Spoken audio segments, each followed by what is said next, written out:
The world outside the high stone walls had ceased to exist, swallowed entirely by a silence so profound it felt like a physical weight. There was only the snow, falling in an endless, rhythmic curtain of white against a sky of bruised charcoal and deep, midnight blue. It was the hour before dawn, the darkest hour, when the cold is most sentient, seeking out every crack in the mortar and every gap in the heavy oak doors. The convent stood like a jagged shadow against the dark gray horizon, a structure of ancient, hewn rock that had weathered centuries of such winters. It was a place of stillness. The wind did not howl here. It hummed, a low, monotonic drone that vibrated against the leaded glass windows, a sound that was less a noise and more a pressure in the ears. The snow piled up against the foundation, layer upon layer of soft pastel white burying the frozen earth, smoothing over the sharp edges of the world until everything was round, soft, and buried. Inside, the air was motionless. It was a preserved cold, distinct from the biting wind outside. This was a still, stagnant chill that had settled into the very grain of the wood and the pores of the stone floor. It was a cold that smelled of old wax, dry parchment, and the lingering, faint sweetness of incense burned days ago. In the long corridor of the dormitory, the darkness was absolute, save for the faintest suggestion of gray moonlight filtering through the high, narrow windows. The light caught the dust motes suspended in the freezing air, turning them into tiny, frozen stars that drifted sluggishly in the gloom. The shadows were not black, but a deep, textured blue, like heavy velvet draped over the furniture, softening the hard lines of the benches and the cell doors. Every surface was covered in a thin, invisible film of frost. In the third cell on the left, a space no larger than a cupboard, Sister Ignatia lay awake. She had been awake for some time, lying perfectly still beneath the scratchy weight of 3 rough wool blankets. The cold was a heavy hand pressing her down into the thin straw mattress.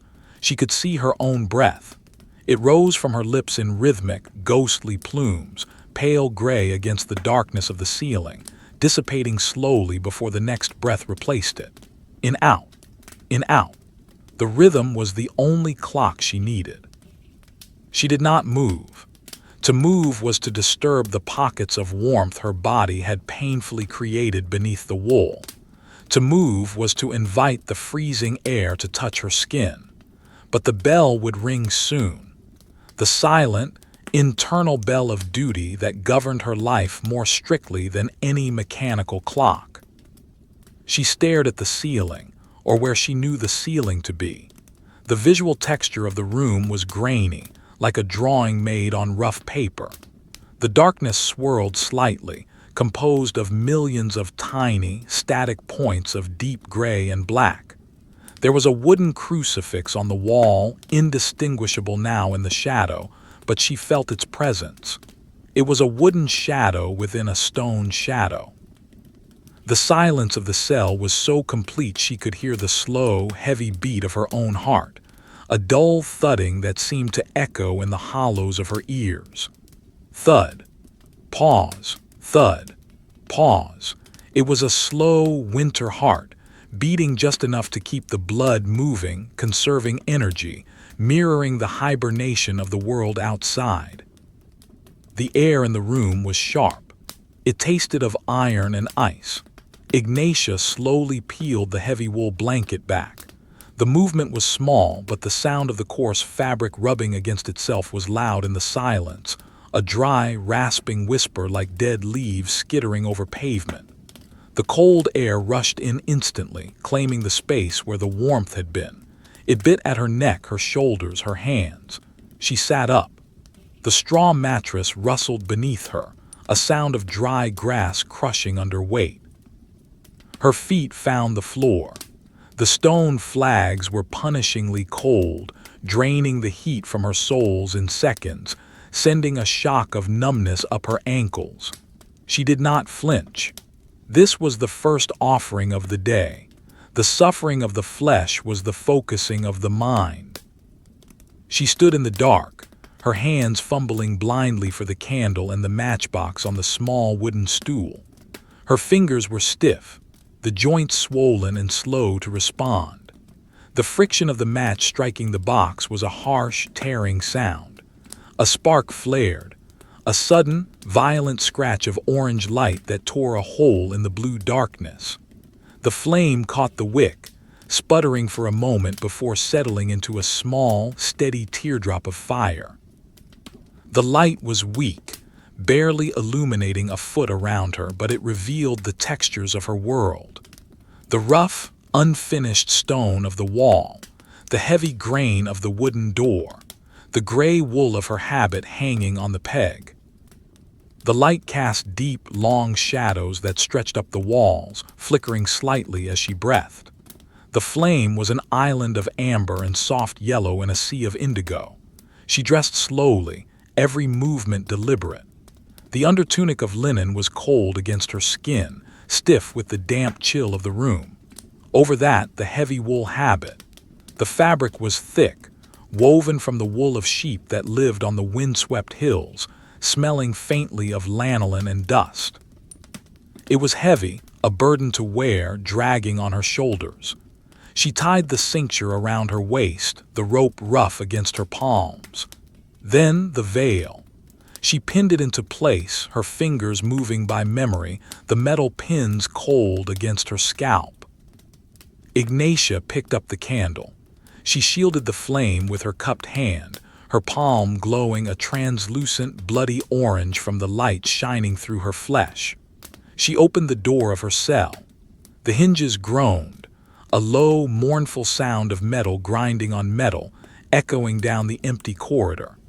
The hallway stretched out before her, a tunnel of arched stone ribs disappearing into the gloom. The floor was a checkerboard of black and white tiles, worn smooth by centuries of sandals, but now covered in a fine layer of grit and cold. The air here was even colder than in her cell. It moved. There was a draft, a subtle current of freezing air that flowed down the corridor like a slow river, carrying the scent of the unheated chapel ahead. She began to walk. Her sandals made a rhythmic slapping sound against the stone. Slap, drag, slap, drag. The sound was flat and dead, absorbed immediately by the heavy tapestries that hung on the walls, faded scenes of saints and martyrs, their faces obscured by the darkness, rendered in muted tones of sepia and gray by the candlelight. She passed the doors of the other cells. They were shut tight, silent wooden barriers. She was the first. She was always the first. The darkness seemed to press against the small sphere of light her candle created. The shadows retreated as she stepped forward and rushed back in as she passed, a constant tide of blue-gray obscurity lapping at her heels. The window at the end of the hall was frosted over, a complex, fern-like pattern of ice crystals growing on the inside of the glass. The moonlight turned the ice into a glowing, silver lacework, beautiful and deadly. Through the blurred glass, the world outside was a smear of pale gray snow and dark trees. Ignatia paused for a heartbeat, watching the way the candlelight reflected off the ice, creating tiny sparks of gold amidst the silver. The cold radiated from the glass, a physical presence that pushed against her face. She turned away, continuing her descent toward the stairs. The staircase was narrow, a spiral of stone steps that wound down into the belly of the convent. The air grew heavier here, denser. The walls were closer, pressing in. Her candle flickered violently in the updraft, the flame dancing frantically, threatening to extinguish. She slowed her pace, shielding the light with her entire body.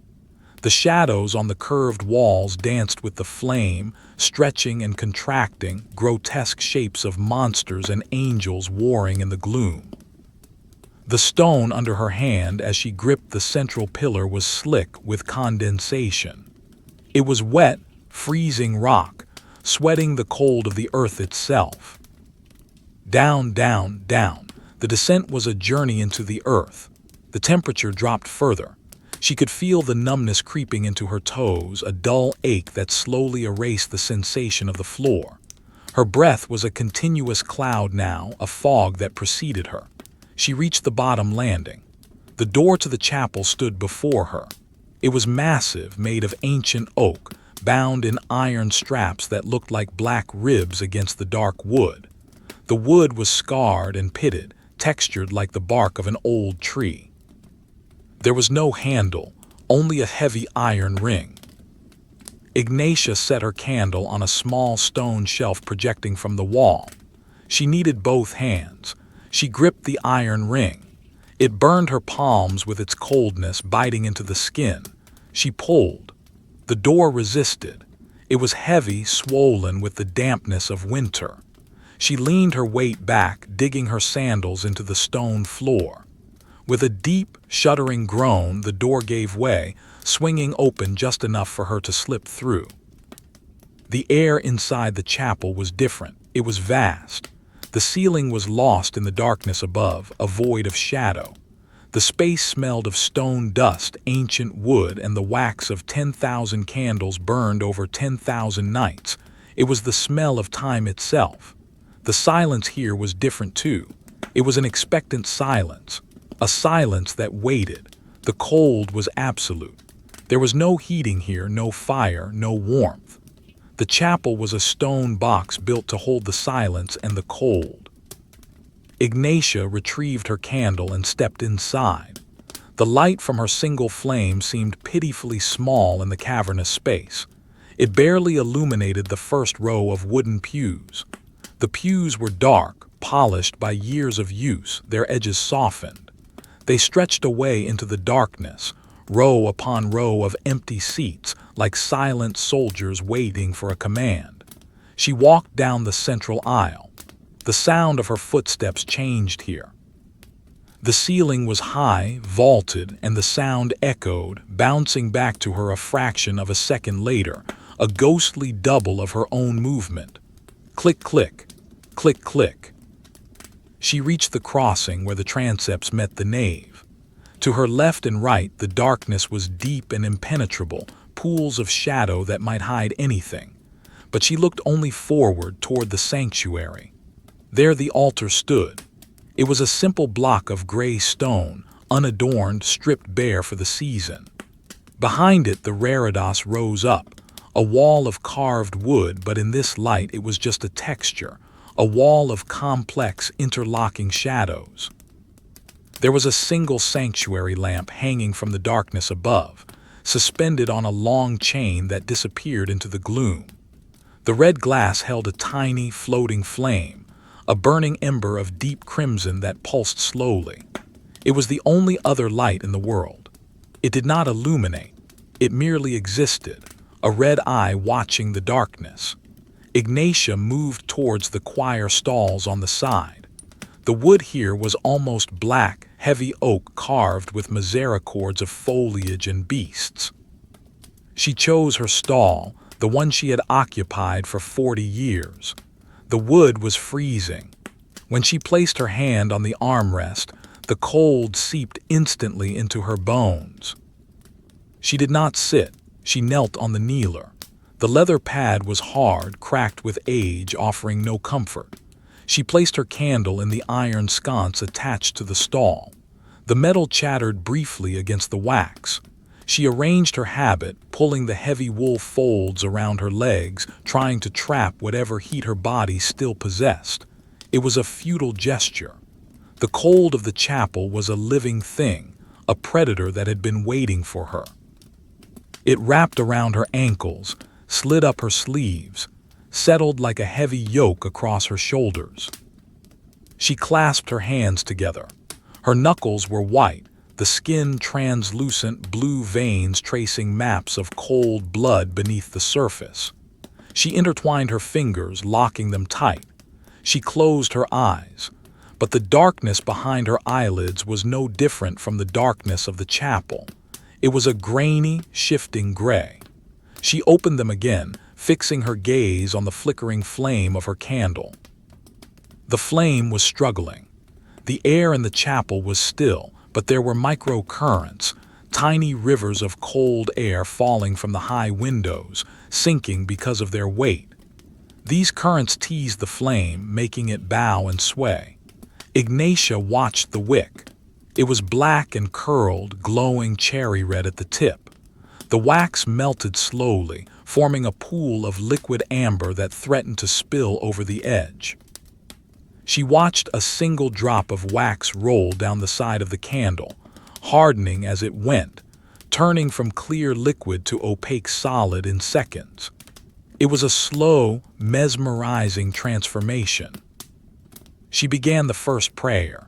She did not speak it aloud. The air was too cold to speak. To open her mouth would be to lose precious heat. She spoke it in her mind, a voice that sounded like the wind outside, monotone, rhythmic, endless. Damine labia me aperis. Lord, open my lips. The words were old, worn smooth like the stones of the floor. They flowed through her mind like a slow stream under ice. The sensation of her knees on the hard leather began to turn from pressure to pain, and then slowly to a dull numbness. She welcomed the numbness. It was the anesthesia of the winter. She focused on the sensation of the air entering her nose. It was sharp, stinging the delicate membranes. It traveled down her throat, a column of ice, cooling her lungs, chilling her heart from the inside. She imagined her heart as a slow bellows, pumping this blue, cold air through her body. The shadows in the corner of the choir stall seemed to deepen. The darkness was not empty. It was heavy with the visual texture of charcoal sketches. The grain of the wood looked like hatched lines in the flickering light. The stone floor was a wash of slate gray. The silence was so intense that she could hear the wax melting, a microscopic sizzling sound that was barely there. Outside, the wind shifted. A gust hit the north wall of the chapel. The stone muffled the sound, turning it into a low, vibrational thrum that she felt in her shins more than she heard with her ears. The stained glass windows rattled in their lead frames, a tiny, metallic chattering that lasted for a second and then vanished. Ignatia did not move. She was a statue of wool and bone. The cold had now penetrated the layers of her habit. Her shoulders ached with a deep, gnawing chill. She visualized the cold as a color, a pale, translucent blue sinking into her muscles, turning the red fibers to white frost. She accepted it. This was the prayer. The words were secondary. The endurance was the offering. The chapel was a vast mouth, and she was the morsel, swallowed by the stone and the winter. She looked at her breath again. In the candlelight, the steam from her lips was gold-tinted. It drifted forward, swirling in the draft, dancing around the flame of the candle before disappearing into the upper darkness. It was the only thing moving in the entire chapel. The rest was stillness. The statues of the saints in the niches were wrapped in shadows, their stone eyes watching nothing. The crucifix on the altar was a silhouette against the slightly lighter gray of the stone wall behind it. Time lost its meaning. There was no ticking clock, only the slow consumption of the candle wax. The candle had burned down perhaps half an inch. A rim of solid wax had formed around the pool of liquid, a high wall holding back the melted fuel. Ignatia watched a piece of soot fall from the wick into the wax pool. It floated there, a tiny black island in a sea of yellow light. She watched it spin slowly, caught in the convection current of the heat. Her fingers were beginning to lose sensation. She pressed them harder together, bone grinding against bone. The pain was distant, as if her hands belonged to someone else, someone standing far away. She focused on the texture of the wood of the pew in front of her. It was oak, dark and ancient. In the dim light, she could see the grain, the deep pores of the wood, the scratches left by centuries of fingernails and rosary beads. It looked like a landscape of dark ridges and valleys. She let her eyes trace one specific grain line, following it from the left side of the pew to the right, a journey of inches that felt like miles. The wind outside died down, leaving a silence that was even heavier than before. Now she could hear the settling of the building. The timber roof beams, contracting in the bitter cold, let out a sharp crack, like a pistol shot in the quiet. The sound echoed through the nave, bouncing off the stone walls, decaying slowly into a whisper and then into nothing. Ignatia did not blink. The building was alive, breathing in the cold, adjusting its bones to the weight of the snow and the ice. She felt a draft brush against her cheek, a phantom touch. It came from the crypts below, rising up through the grates in the floor. It smelled of earth and dry bones. It was a smell of finality, of rest. It mixed with the smell of the burning beeswax, creating a scent that was unique to this chapel in the deep winter, the scent of holy frozen time. She shifted her weight imperceptibly. The knee that had been numb began to prickle with needles of returning sensation, sharp and hot, before fading back into the dull ache.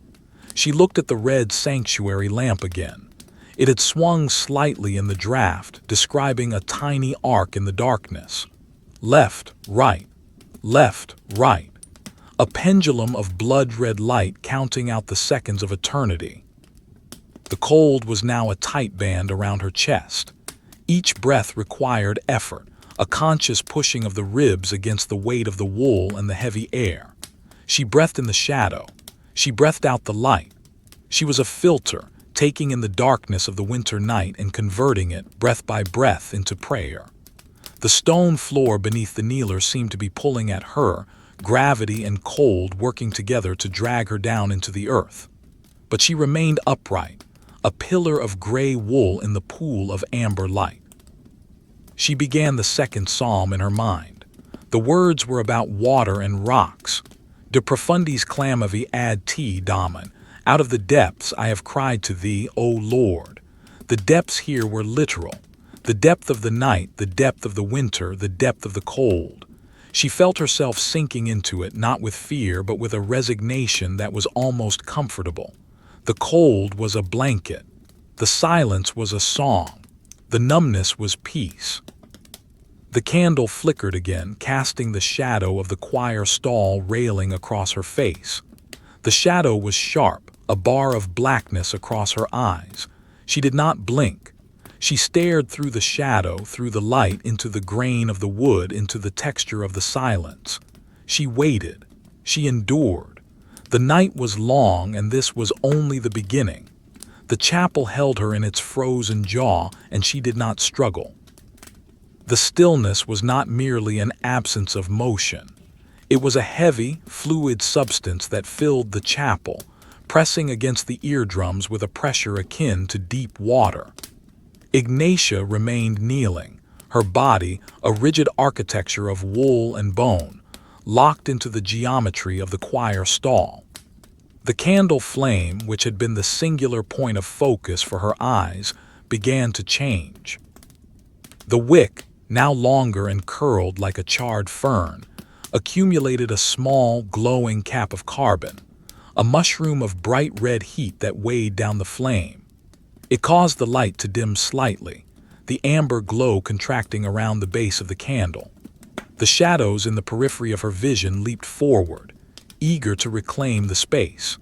They were textured shadows, composed of thousands of tiny, cross-hatched lines of darkness, deepening the hollows of the carved wood and the recesses of the stone arches. She watched the carbon cap on the wick. It was a minute struggle of physics and chemistry happening in silence. The flame pulsated, a slow, rhythmic throbbing that matched the beat of blood in her ears. Throb, dim, throb, brighten. The cycle repeated every few seconds, a visual lullaby that pulled at her heavy eyelids. But she did not close them. To close the eyes was to yield to the internal darkness, which was warm and inviting. Her duty was to the external darkness, the cold and demanding void of the chapel. She breathed in. The air had grown colder, if such a thing were possible. It had settled into the lower strata of the room, pooling around her knees and waist. It felt solid, like she was kneeling in a block of ice that was slowly hardening around her. The texture of the air was visible in the candlelight. Dust motes, disturbed by the heat of the flame, cycled in slow, vertical loops. They were tiny specks of gray matter, microscopic debris of the ages, shreds of ancient linen, pulverized stone, dried skin of long-dead nuns, wood dust from the pews. They floated up the side of the candle, caught the light for a brief, golden second, and then drifted down into the gloom, returning to the anonymity of the dark. Ignatia followed one single speck with her eyes. It rose, pirouetted in the heat, and fell. It was a universe of motion in a world of stasis. Her hands, clasped tightly before her chest, had ceased to feel like hands. They were a single, fused object of cold flesh. The knuckles were ridges of white marble, the fingers were interlocked stone. She tried to sense the individual tips of her fingers, but the neural feedback was muffled, coming from a great distance through a fog of numbness. She did not unclasp them. The physical lock was necessary. It held her posture together. If she were to separate her hands, the illusion of warmth would shatter, and the reality of the freezing air would be too much to bear. She visualized the bones of her hands, white and brittle, encased in the blue-tinted skin, glowing faintly in the candlelight like parchment stretched over a frame. The wood of the choir stall directly in front of her face was a landscape of infinite detail. In the low light, the grain of the oak rose and fell like topographical maps of a dark, forested country. There was a knot in the wood, a swirling vortex of black rings that looked like a frozen eye staring back at her. She traced the lines of the grain with her gaze. They flowed around the knot like water around a stone in a river. The varnish, applied decades ago, had cracked in a network of fine fissures, a spiderweb of age that caught the candlelight in microscopic glints. It was beautiful in a desolate, forgotten way. It was the beauty of endurance. Outside, the wind changed its voice. It shifted from a low drone to a sibilant hiss, driving the snow against the north wall of the chapel with renewed violence. The sound was like sand being thrown against the stone, a dry, abrasive scattering. S-H-H-H-S-H-H-H-S-H-H-H. It came in waves, rhythmic and unrelenting. Ignatia could picture the snow piling up against the stained glass, burying the lower panes in a drift of soft, heavy white. The glass rattled in its lead cames. It was a metallic, chattering sound, faint but distinct, the sound of the barrier between the sanctuary and the storm shivering under the assault. The draft in the chapel intensified. A stream of cold air, originating from the bell tower far above, descended through the nave.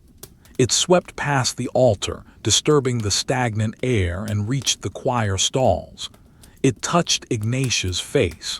It was a ghostly caress, stripping away the thin layer of warmth that her skin had managed to generate.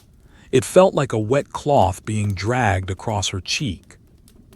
The candle flame danced wildly, flaring up into a long, smoky tongue of orange before ducking down almost to the point of extinction. The shadows in the stall swung violently, creating a strobe effect that made the carved wooden beasts on the armrests seem to writhe and snap. Ignatia held her breath, waiting for the flame to stabilize. The wax wall of the candle breached. A rivulet of hot, liquid wax broke through the solid rim and ran down the side of the candle. It moved quickly, a tear of molten gold, leaving a shiny trail on the matte white surface. It reached the iron sconce and pooled there, hardening instantly upon contact with the freezing metal. The smell of the hot wax intensified for a moment, a rich, honeyed scent that cut through the smell of cold stone and dust.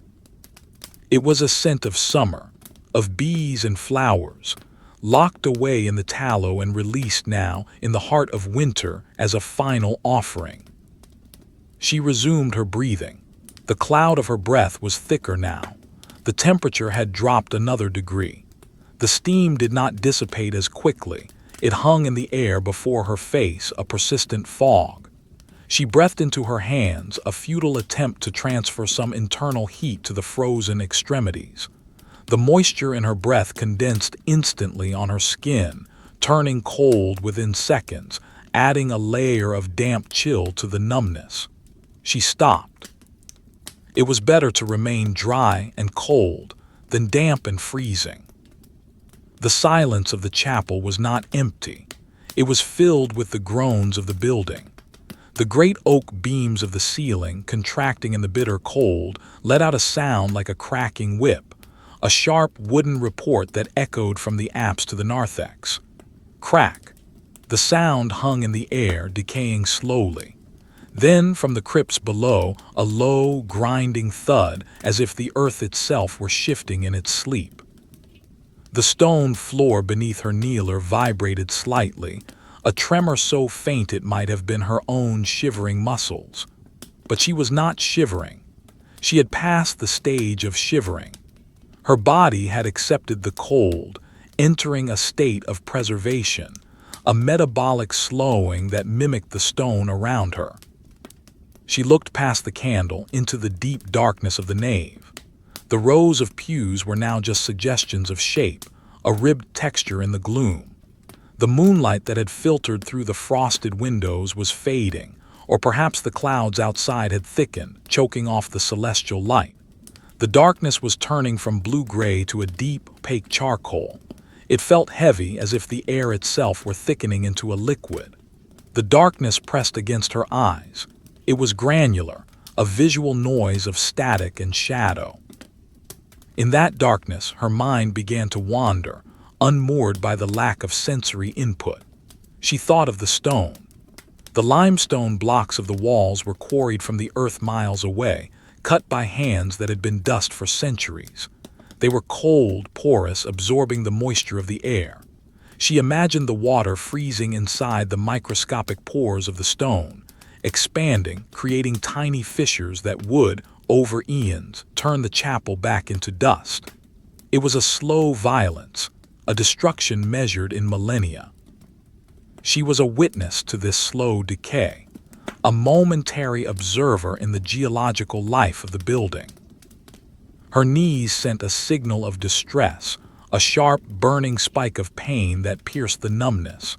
The leather kneeler was as hard as the stone floor beneath it. The fluid in her joints felt thick and sluggish. She shifted her weight, a movement of less than an inch. The wood of the stall creaked, a sound loud enough to make her wince. The friction of her wool habit against the wood sounded like a rasp. The movement brought a fresh wave of cold blood circulating into her lower legs, replacing the numbness with a prickling agony like thousands of tiny needles being driven into the marrow. She breathed through it. In, out, in, out. The pain was a grounding anchor. It kept her present. It reminded her that she was still alive, still flesh, not yet stone. The red light of the sanctuary lamp seemed to have moved further away. It was a distant star, a dying sun in a vast, cold universe. It pulsed with a weak, irregular rhythm. She focused on the chain that held it. In the gloom, she could just make out the links, thin lines of black metal disappearing into the blacker void of the ceiling. The chain was a lifeline, holding the light suspended over the abyss. If it broke, the light would fall, and the darkness would be absolute. She watched it with a quiet intensity, fearing the snap of metal, the crash of glass. But the chain held. It was iron, forged in fire, tempered for endurance, like her. The candle had burned down another fraction of an inch. The pool of liquid wax was deep now, a lake of amber light. The wick was drowning. The flame was small, blue at the base with a tiny tip of yellow. It struggled for oxygen in the still, dead air. Ignatia watched the interplay of blue and yellow. The blue was the hottest part, the invisible consumption of gas. The yellow was the carbon glowing, the soot burning. It was a microcosm of the soul, the invisible will and the visible suffering. A draft from the floor swept across her feet. It was freezing, colder than the air around her head. It was the air from the tombs seeping up through the cracks in the flagstones. It wrapped around her ankles, penetrating the thick wool of her socks, turning her feet into blocks of ice. She could no longer feel her toes. They were gone, erased from her body map. She wondered idly if they were white or blue. It did not matter. They would return when the sun rose, or they would not. For now, they belonged to the chapel. The sound of the wind outside dropped suddenly, leaving a void of silence that rang in her ears. In this gap of silence, she heard a new sound. It was the sound of a mouse scratching somewhere in the darkness behind the altar. Scritch-scratch, scritch-scratch. It was a tiny, frantic sound of life, a small, warm heart beating fast in the cold dark. She pictured the creature huddled in a nest of stolen straw and paper, its fur fluffed against the chill. It was a companion in the vigil, a fellow sufferer. The sound stopped as quickly as it had begun, leaving the silence even deeper than before. Ignatia's gaze returned to the grain of the wood. She began to count the lines. 1, 2, 3, 4. The lines were close together, marking years of slow growth, years of drought and hard winters when the tree was alive. Each line was a year of suffering endured by the oak. 50 lines in the space of an inch. 50 winters. The wood remembered the cold just as she did. She felt a kinship with the timber. They were both frozen, both waiting, both shaped by the harshness of the seasons. The air in the chapel had a taste now. It tasted of old iron and snow. It coated the back of her throat with a metallic tang. She swallowed, a difficult dry motion. Her throat was parched. The cold had drawn the moisture from her mucous membranes, leaving them papery and dry.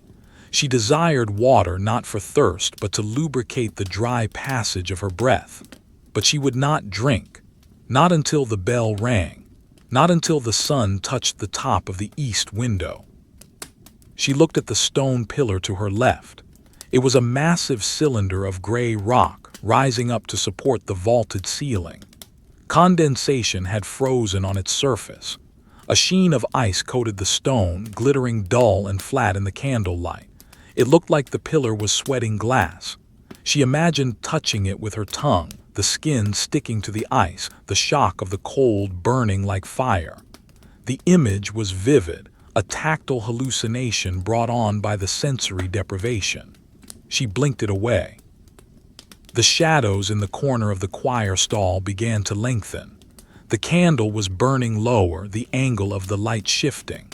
The darkness was creeping up the walls, covering the lower carvings, swallowing the floor. The sphere of light was shrinking.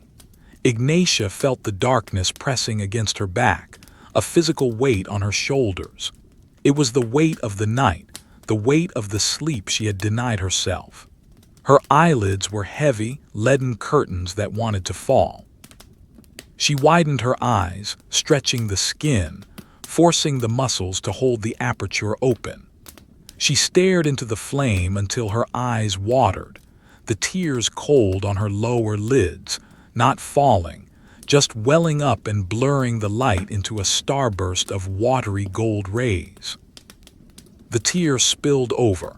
It tracked a cold line down her cheek, cooling instantly in the air. It felt like a line of ice being drawn across her face. It reached her chin and hung there, a tiny bead of saline water.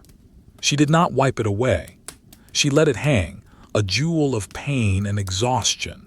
It dropped, falling onto the wool of her habit, disappearing into the rough weave without a sound. The wind returned, a low moan that built into a howl.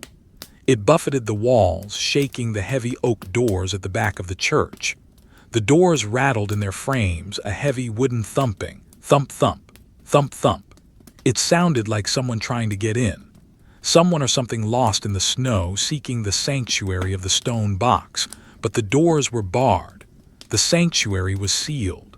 The cold inside was a protected cold, a holy cold, separate from the wild, chaotic cold outside. Ignatia listened to the wind. It was the voice of the world, angry and restless. She was the silence of the church, still and enduring. She shifted her gaze to the floor tiles, black and white, alternating squares of stone. In the dim light, the white tiles looked gray and the black tiles looked like holes in the floor dropping into an infinite void. She focused on a single black tile. It was scuffed, the surface abraded by centuries of footsteps. It absorbed the light, giving nothing back. It was a perfect square of nothingness. She rested her mind on it. The visual simplicity was soothing. A square, a dark square, a cold, dark square. Her breath slowed further. The pauses between inhalations grew longer. The body was conserving every ounce of energy. The heart beat slower, thud, thud. She was entering a state of hibernation, a deep physiological trance where the boundaries between the self and the environment began to dissolve. She was not a nun kneeling in a chapel. She was part of the chapel. She was a stone carving draped in wool. She was a fixture of the choir stall, as permanent and unmoving as the wood itself. The candle sputtered. A pocket of water in the wax hit the flame. Hiss pop. A spark flew out, landing on the wooden ledge. It glowed red for a second, a tiny dying star, and then turned to a speck of gray ash. The flame recovered, but it was smaller now, weaker. The wax wall was high, shadowing the wick. The light in the stall grew dimmer, more intimate. The texture of the wool habit became a landscape of hills and valleys in the grazing light. The coarse fibers casting long, needle-like shadows across the fabric. Ignatia felt the cold settling into her marrow.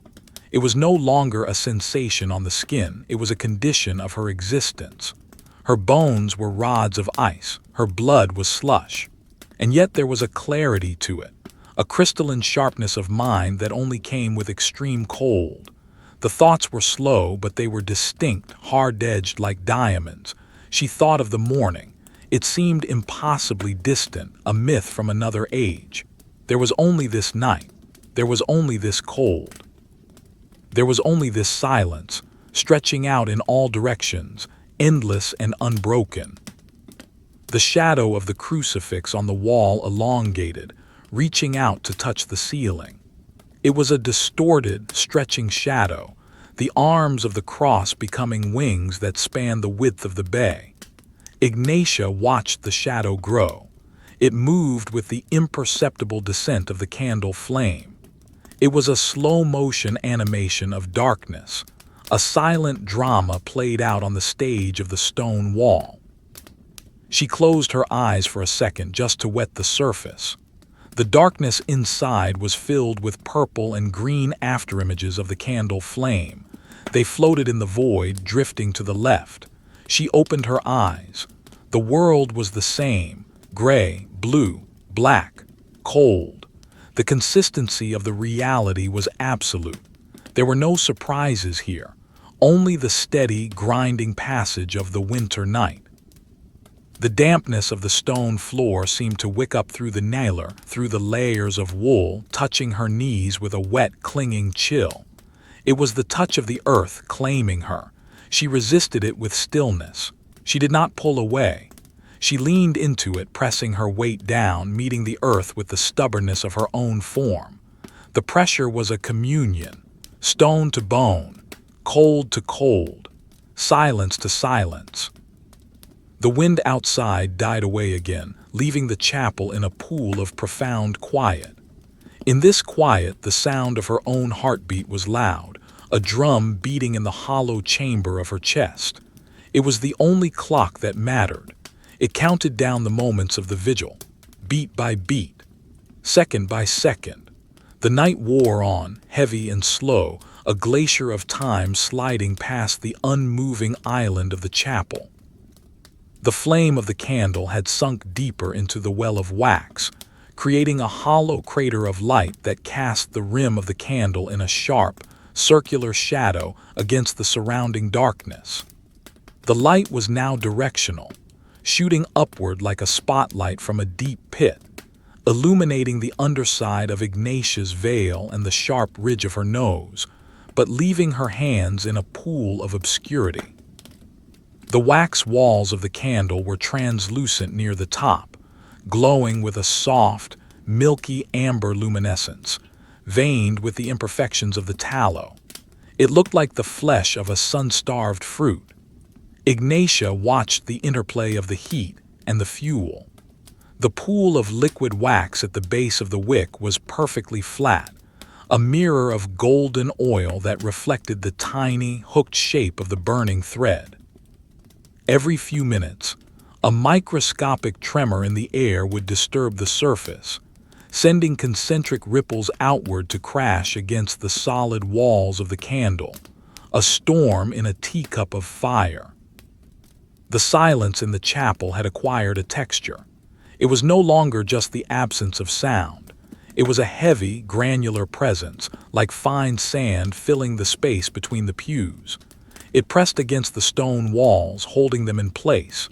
It pressed against Ignatia's eardrums, a constant low-frequency pressure that sounded like the blood rushing in her own veins. Whoosh, whoosh, whoosh. The sound of her own biology was the only noise loud enough to compete with the silence. She could hear the friction of her eyelids when she blinked, a wet, sticky click that echoed inside her skull. She could hear the cartilage in her neck settle with a faint, dry pop as she adjusted her head by a fraction of an inch. The cold was a sculptor. It was chiseling away at her sensation, removing the feeling of the flesh to reveal the bone beneath. Her knees, pressed against the unforgiving leather of the kneeler, had passed beyond pain into a strange, vibrating numbness. It felt as though her legs ended at the thigh, merging seamlessly with the wood and the wool. The boundary between her body and the chapel was dissolving. She was becoming part of the furniture, a fixture of wool and silence installed in the choir stall. The stone floor beneath the stall radiated a chill that defied the laws of thermodynamics. It seemed to actively generate cold, pumping it up through the wood, through the leather, seeking the warmth of her marrow. She focused her eyes on the darkness beyond the candle's reach. The nave of the chapel was a cavern of blue-black shadows. In the visual style of her fatigue, the darkness was not a solid color but a dense scratching of graphite lines, layer upon layer of charcoal gray built up to create a deep, impenetrable void. Within that void, shapes suggested themselves. The curve of a pew end, the vertical line of a pillar, the vague, pale smear of a marble memorial tablet on the far wall. These shapes were static, locked in the ice of the dark, waiting for the dawn that was still hours away.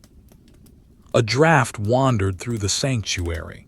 It was a lost breath of the storm outside, finding its way through the labyrinth of the crypts and the vents. It smelled of wet stone and ancient dust.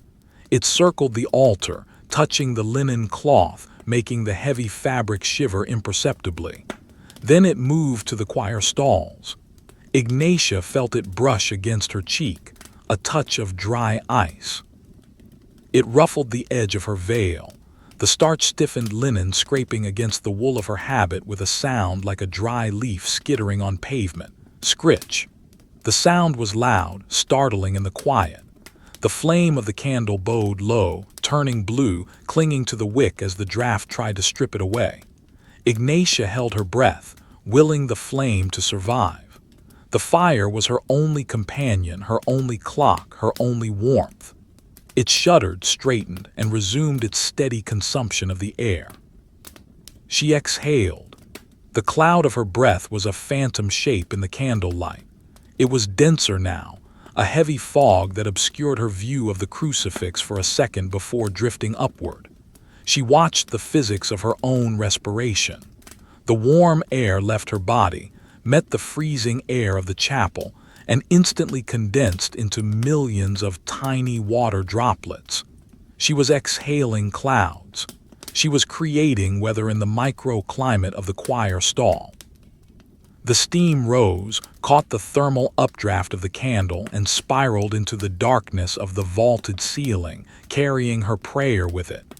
In spiritu humilitatis, in a spirit of humility, the words floated up with the steam, dissolving into the silence. Her hands were clasped so tightly that the skin over her knuckles was white and bloodless. She relaxed the grip slightly, allowing the blood to flow back. The sensation was a dull, burning ache, a reminder that her hands were still there. She separated her thumbs, pressing the pads against each other. They were cold, smooth, and dry like polished pebbles. She rubbed them together slowly, creating a tiny friction, a microscopic source of heat that dissipated instantly. The skin of her hands was rough, chapped by the winter wind and the cold water of the wash basin. In the amber light, the texture of her skin looked like parchment, crisscrossed with a map of tiny lines and wrinkles, valleys of shadow on the landscape of her flesh. The wind outside shifted its direction. It was no longer hitting the north wall but sliding along the roof, creating a low, mournful tone in the chimney flues and the bell tower. It was a hollow, flute-like sound, a single note held for minutes at a time. Hoo. It sounded like the earth breathing in its sleep. The sound vibrated in the heavy timbers of the roof, a sympathetic resonance that filtered down into the chapel. Ignatia felt the vibration in the wood of the stall. It was a trembling of the world, a shudder of the building against the assault of the night. She looked at the wood of the pew back in front of her. It was old oak, darkened to the color of molasses by centuries of oxidation and wax polish.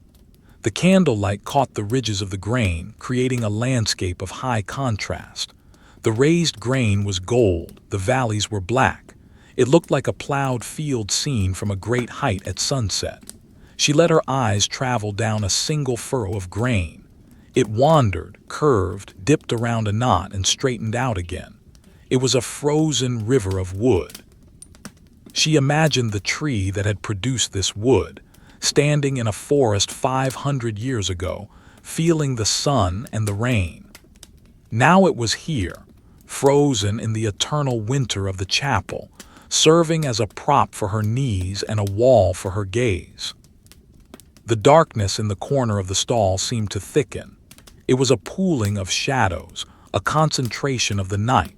It looked like ink spilled on the floor. Ignatia stared into it, challenging her own perception. The brain, starved of visual input, began to invent patterns. She saw faces in the grain of the wood that vanished when she blinked. She saw movement in the shadows that was just the flickering of the candle. A gray shape detached itself from the darkness and became a fold in a curtain. A point of light appeared and became the reflection of the candle in a brass screw head. The visual world was unstable, fluid, shifting with the vagaries of the light and her own exhaustion. She adjusted her posture. The muscles in her lower back were tight, pulled taut like bowstrings. The cold had seized them, locking her spine into a vertical column. She tried to slump slightly to relieve the tension, but her body refused to move. It had calcified. She was a statue of salt and wool. The pain was a dull background noise, a constant hum that she had learned to ignore. She offered the pain to the silence. She offered the stiffness to the cold. It was a transaction, suffering for peace. Endurance for grace. The red sanctuary lamp above the altar was the only other fixed point in the universe. It was a burning ruby suspended in the void. It did not flicker like her candle. It was an oil lamp burning with a steady, heavy flame. It watched the empty church with an unblinking red eye. Ignatia focused on the color. Red. The color of blood, the color of heat, the color of the heart. In this blue and gray world, the red was shocking, violent, alive. It pulsed against her retina, leaving a green afterimage when she looked away. It was the heartbeat of the building, slow and rhythmic. A flake of soot fell from the candle wick, drifting down into the pool of wax. It floated there, a black speck on a gold sea. Ignatia watched it. It did not sink. It spun slowly, caught in the convection currents of the molten wax. It moved to the edge of the pool, touched the solid rim, and stuck there. It was a flaw in the perfection of the light.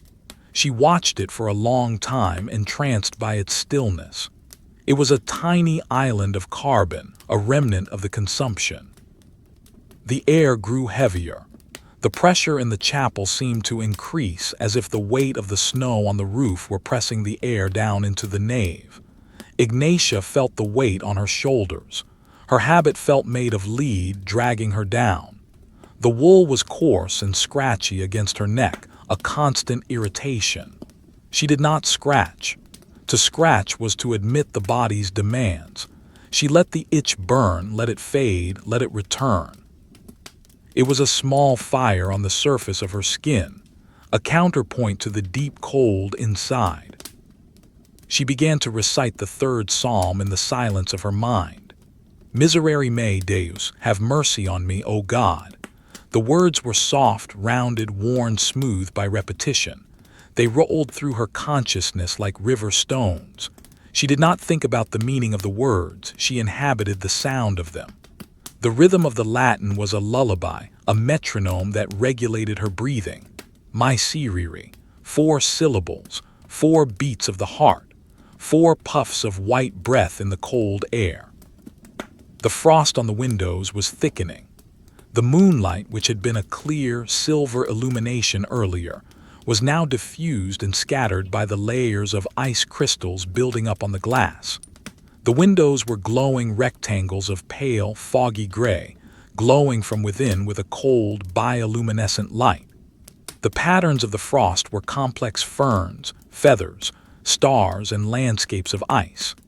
They grew slowly, fed by the moisture of the air, crawling across the glass in a slow-motion invasion. Ignatia could feel the cold radiating from the windows, a directional chill that pierced the shadows. She felt a sensation in her toes. It was not feeling, but the memory of feeling, a phantom tingle. She wiggled them inside the heavy wool socks and the leather sandals. There was no response. Her feet were blocks of wood. She accepted this. The cold climbed higher, reaching for her ankles, her shins. It was a rising tide of numbness. It was peaceful.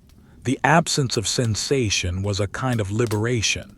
If she could not feel her body, she could not feel the pain of the kneeling. She floated in the choir stall, a consciousness suspended in wool and ice. The candle flame dipped low again, almost extinguishing. The wick had become too long, the carbon cap too heavy. It needed trimming, but she had no scissors. She would have to let it burn, let it struggle. The light became dim, almost brown. The shadows leaped in, surrounding her, pressing close. The darkness was intimate, wrapping around her face like a veil. She could smell the darkness. It smelled of old incense, damp limestone, and the iron scent of the coming snow. A sound from the back of the church broke the silence. Click. It was the sound of a door latch settling, or perhaps a piece of wood contracting in the gallery. It was a sharp, mechanical sound. Ignatia did not turn her head. Her discipline was a wall. She stared forward into the dimness of the stall. The sound echoed once, twice, and then was swallowed by the tapestries and the stone. The silence rushed back in to fill the hole the sound had made, healing the wound in the air. She thought of the snow outside. It was piling up against the walls, layer upon layer. It muffled the world, burying the paths, the garden, the gates. The convent was an island in a white ocean. She imagined the silence of the snow, the soft impact of millions of flakes falling on the earth. Hiss, hiss, hiss, the sound of the accumulation. The world was being erased, smoothed over, returned to a blank page. She was inside the erasure, safe in the stone box, keeping the watch. Her breath caught in her throat, a tickle, a dry patch in the trachea. The urge to cough was sudden and violent. She suppressed it. She swallowed hard, forcing the muscles of her throat to constrict, fighting the spasm. To cough would be to shatter the silence, to explode the stillness. She held her breath, her chest tight, her eyes watering.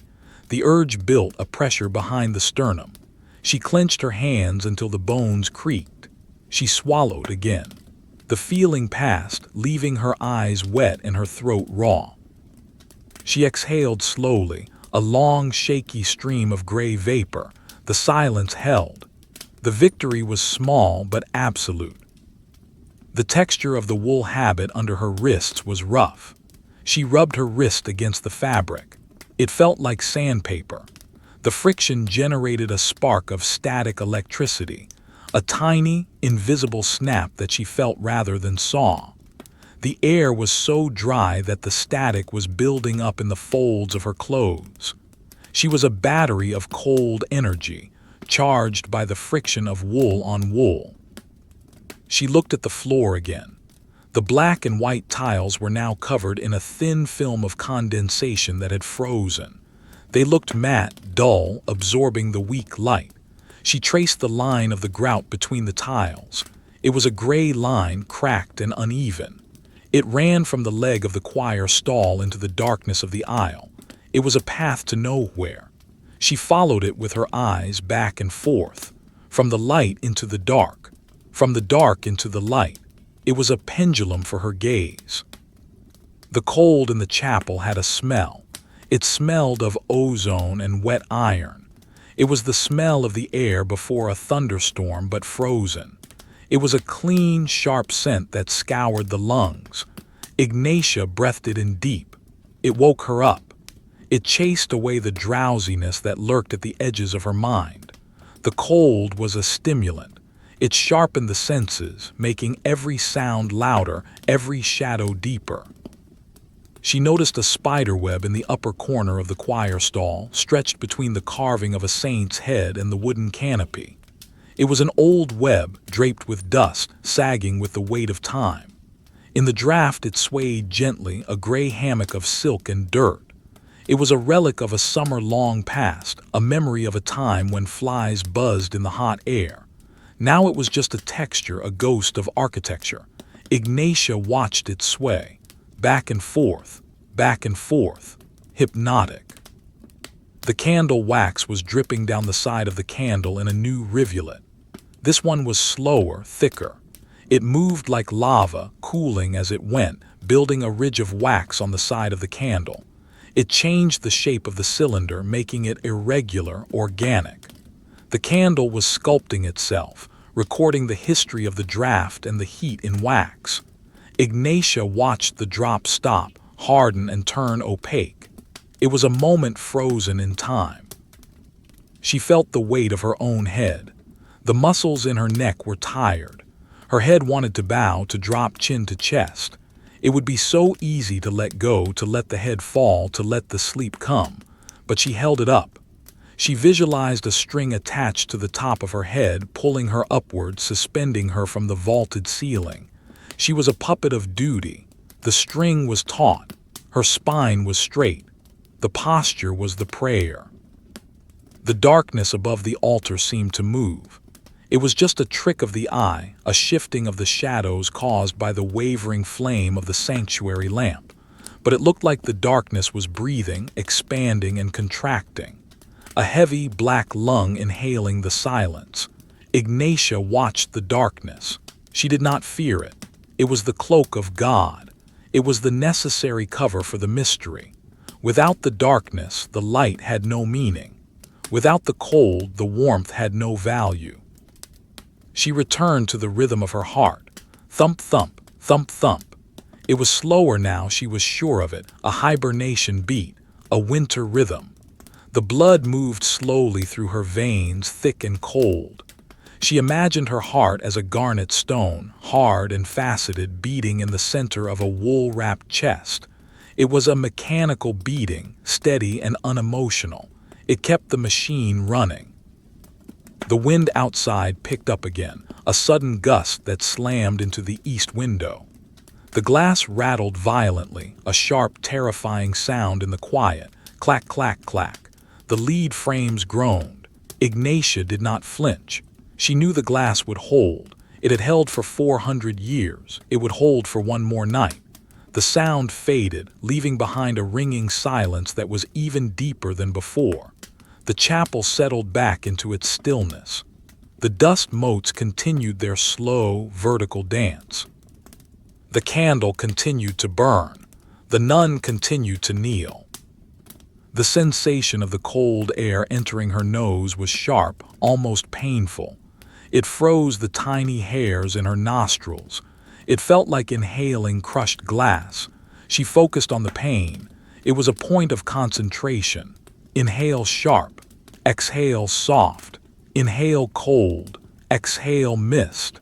The cycle was endless. It was the engine of the vigil. She looked at the shadow of her own hands on the wood of the pew.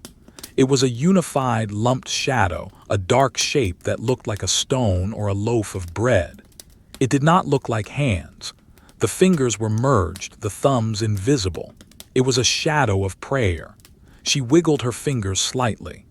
The shadow ripple changed shape, growing bumps and ridges, then smoothed out again as she stilled her hands. It was a small magic trick in the dark.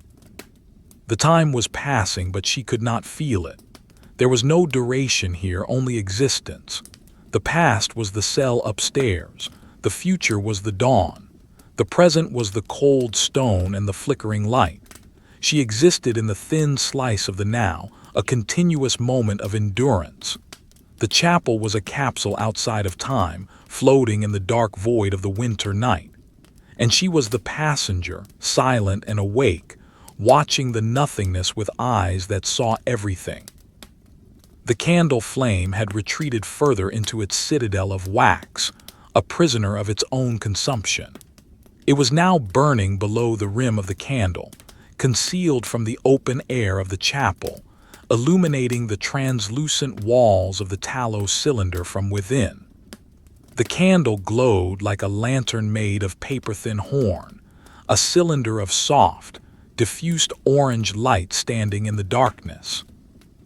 The direct light was gone, replaced by this muffled subterranean glow that cast no sharp shadows, only soft, blurred gradients of darkness that shifted sluggishly with the air currents. Ignatia watched the rim of the candle. It was jagged, uneven, a miniature mountain range of white wax circling the crater of heat. The light shone through the thinner sections, making them appear almost yellow, while the thicker ridges remained a dull, opaque cream.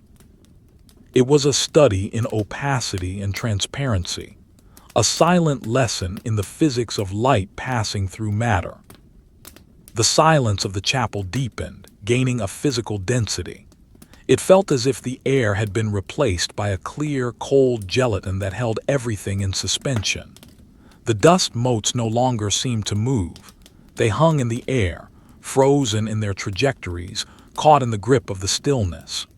Ignatia felt the pressure of the silence against her skin. It was a heavy, blanketing weight, pressing the wool of her habit against her shoulders, pressing her knees into the leather, pressing her eyelids down. To blink required a conscious effort, a deliberate breaking of the static tension. She blinked. Click. The sound of her eyelashes separating was a tiny, wet tearing sound in the quiet. The moisture in her eyes was cold, a thin film of chilled water that blurred the light for a fraction of a second before gravity pulled it clear. She shifted her gaze to the floor, to the stone immediately to the left of her kneeling bench. It was a slab of gray limestone, quarried from the hills that rose behind the convent. In the dim, diffused light of the glowing candle shell, the stone revealed its ancient history. It was not a flat surface. It was a texture of infinite complexity. There were tiny pits, microscopic craters left by air bubbles trapped in the sediment millions of years ago. There were faint white spiraling lines, the fossils of ancient sea creatures, small ammonites and shells trapped in the rock, frozen in time long before the convent was built, long before the winter had settled over the land. Ignatia traced the spiral of a fossil with her eyes. It was a perfect geometry of nature, a white ghost in the gray stone. It was cold. She knew this without touching it. The cold of the stone was absolute. It was a cold that had absorbed the temperature of the earth, a deep geological chill that radiated upward, passing through the soles of her sandals, through the wool of her socks, seeking the heat of her blood. Sensation in her legs had altered. The sharp, needle-like pain of the kneeling had receded, replaced by a profound, heavy dullness. It felt as if her lower body had turned to wood. She visualized her legs as the roots of a tree, sinking through the floor, gripping the stone, anchoring her to the earth. She was immovable. If she tried to stand now, she was sure her legs would not obey. They belonged to the chapel now. They were structural elements, bearing the weight of her torso and her duty.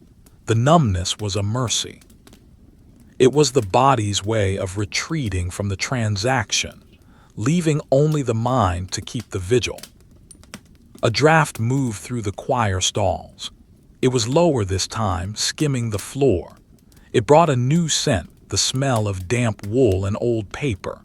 It was the smell of the library drifting down from the upper levels, carried by the sinking cold air.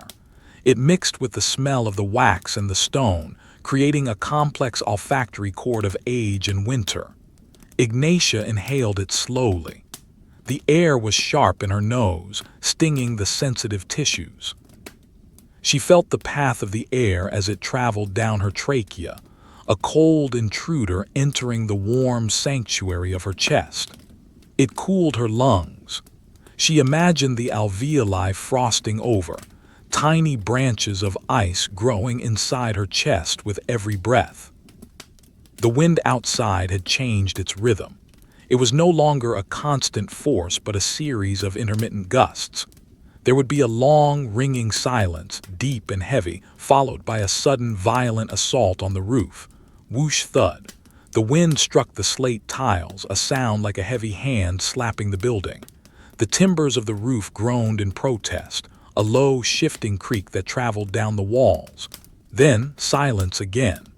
The contrast made the quiet seem even louder. Ignatia waited for the gusts. She learned to anticipate them. She could feel the pressure change in the air of the chapel seconds before the sound arrived. It was a subtle compression, a tightening of the atmosphere. She looked at her hands. In the glow of the candle shell, they were shadowed and strange. The fingers were interlocked, forming a cage of bone and skin. The thumbs were pressed together, side by side, twin pillars of pale flesh. She focused on her left thumb. The nail was short, cut square, the cuticle dry and ragged. There was a tiny white spot in the center of the nail, a flaw in the keratin. She stared at the white spot. It was a moon in the pink sky of her nail. It was a point of focus. If she looked at it long enough, the rest of the world disappeared. The darkness at the edges of her vision encroached, swallowing the choir stalls, the altar, the candle, until there was only the white spot, floating in a void of gray. Her heart beat slowly, thud, thud, thud. It was the heartbeat of a hibernating animal, a bear in a cave, a badger in a burrow. It was a conservation beat. The blood moved thick and slow, viscous with the cold. She felt the pulse in her neck, a faint, sluggish throb against the stiff collar of her wimple. The linen was rough against her skin, starched to a board-like stiffness. It chafed her neck with every small movement, a constant reminder of the discipline. The friction was a dry, rasping sensation. The shadow of the choir stall canopy stretched across the floor. It was a long, distorted rectangle of blackness falling across the aisle. As the candle burned lower, the shadow lengthened, inching towards the center of the nave. It was a slow-motion invasion of the dark. Ignatia watched the edge of the shadow. It was not a sharp line. It was a gradient, a fuzz of gray transitioning into black. It looked like a charcoal smudge on rough paper. The texture of the floor tiles was visible through the penumbra of the shadow, a ghostly grid of stone. She began the fourth psalm in her mind. Quemid modum desiderat servis ad fontes aquarum. As the deer longs for springs of water, the imagery was of heat and thirst, of summer and life. It was a stark contrast to the reality of the chapel. Here, there was no heat, no thirst, only the cold and the ice. She recited the words mechanically, stripping them of their emotion, letting them become a rhythmic structure for her mind. Desiderat. 4 syllables. The syllables were stones dropping into a deep well. She heard them echo in the silence of her skull. The temperature seemed to drop another degree. The cold was an active presence, seeking out every gap in her defenses. It found the space between her sleeve and her wrist. It found the gap between her veil and her neck. It seeped through the layers of wool, touching her skin with icy fingers. She shivered. It was a violent, involuntary spasm that started in her shoulders and rippled down her spine. The movement shook the choir stall. The wood creaked loudly. Cree-yak. The sound was like a shout in the silence. Ignatia clenched her teeth, forcing her muscles to lock, forcing the shivering to stop. She would not yield to the shaking. She was stone. She was ice. She was still. The candle sputtered. The molten wax had breached the inner wall again, drowning the wick for a second. The light dimmed to a faint blue spark, almost extinguishing. The shadows leaped forward, instantly claiming the stall. Ignatia held her breath. Live, she thought. Live, the spark struggled. It found a pocket of air. It flared back up, burning orange and smoky for a moment before settling back into its steady glow. The smell of the smoke reached her, a sharp, acrid scent of burnt cotton and tallow. It cut through the cold air, a brief reminder of fire and destruction. She looked at the misericord of the seat next to her, which was flipped up. The underside of the seat was carved with a face, a grotesque green man with leaves sprouting from his mouth and eyes. In the low light, the carving looked alive. The shadows played in the deep relief of the wood, making the mouth seem to open and close slightly as the candle flickered. The leaves looked like they were writhing. It was a pagan face hiding in a holy place, a symbol of the wild nature that the stone walls tried to keep out. Ignatia stared at the wooden eyes. They were blank, pupils drilled into the oak, staring back at her with an expression of ancient, leafy indifference. The wood was dark, almost black, polished by the grease of hands and the friction of wool over centuries. It gleamed dully in the gloom. Her breath was a constant cloud now. It did not dissipate. It hung around her head, a personal atmosphere of fog. She was breathing herself into a cloud. The moisture condensed on her eyelashes, freezing into tiny, heavy droplets that weighed down her lids. She blinked them away, feeling the cold water streak down her cheeks. It felt like crying, but it was just physics, condensation, gravity, cold. The silence of the chapel was broken by a sound from the sacristy, a dull thud like a book falling over, thump. It was muffled by the thick walls, distant and indistinct. Ignatia did not turn. It was likely a pile of vestments shifting or a mouse knocking over a cruet. It did not matter. Her duty was here in the stall. The noise was a ripple in the pond of silence, fading as quickly as it had come. The silence rushed back in, smoothing over the disturbance, restoring the perfect, glass-like surface of the quiet. She felt a cramp beginning in her right foot. The arch of the foot was seizing up, the muscles contracting in a knot of pain. It was a sharp, biting agony that screamed for release. She needed to flex her foot to stretch the muscle, but she did not move. She breathed into the pain. She visualized the knot of muscle. She imagined it as a ball of red yarn. She imagined untangling it with her mind, strand by strand. Relax, release, soften. The pain persisted, a hot coal in a block of ice. She offered it up. The pain was the prayer. The endurance was the hymn. Slowly, agonizingly slowly, the cramp began to subside, leaving behind a dull, bruised ache. The window high above the altar was changing. The frost had covered the entire pane now, sealing the glass in a layer of opaque white ice. The moonlight could no longer penetrate clearly. It was a diffuse, milky glow that illuminated the frost from behind. The window looked like a sheet of glowing white paper. Ignatia watched the light. It was the only connection to the outside world, and it was fading. The storm clouds were thickening, choking off the moon. The chapel grew darker. The shadows in the nave became absolute black, pools of nothingness where the pews disappeared. Ignatia's mind began to detach from the room. She found herself thinking of the summer garden, the smell of lavender, the heat of the sun on the stone bench, the buzzing of the bees. It was a vivid, hallucinatory memory. She could feel the warmth on her face. She could smell the pollen. It was a dangerous comfort. To dwell on the warmth was to make the cold unbearable. She pushed the memory away. She brought her mind back to the winter, back to the ice, back to the gray stone and the blue shadow.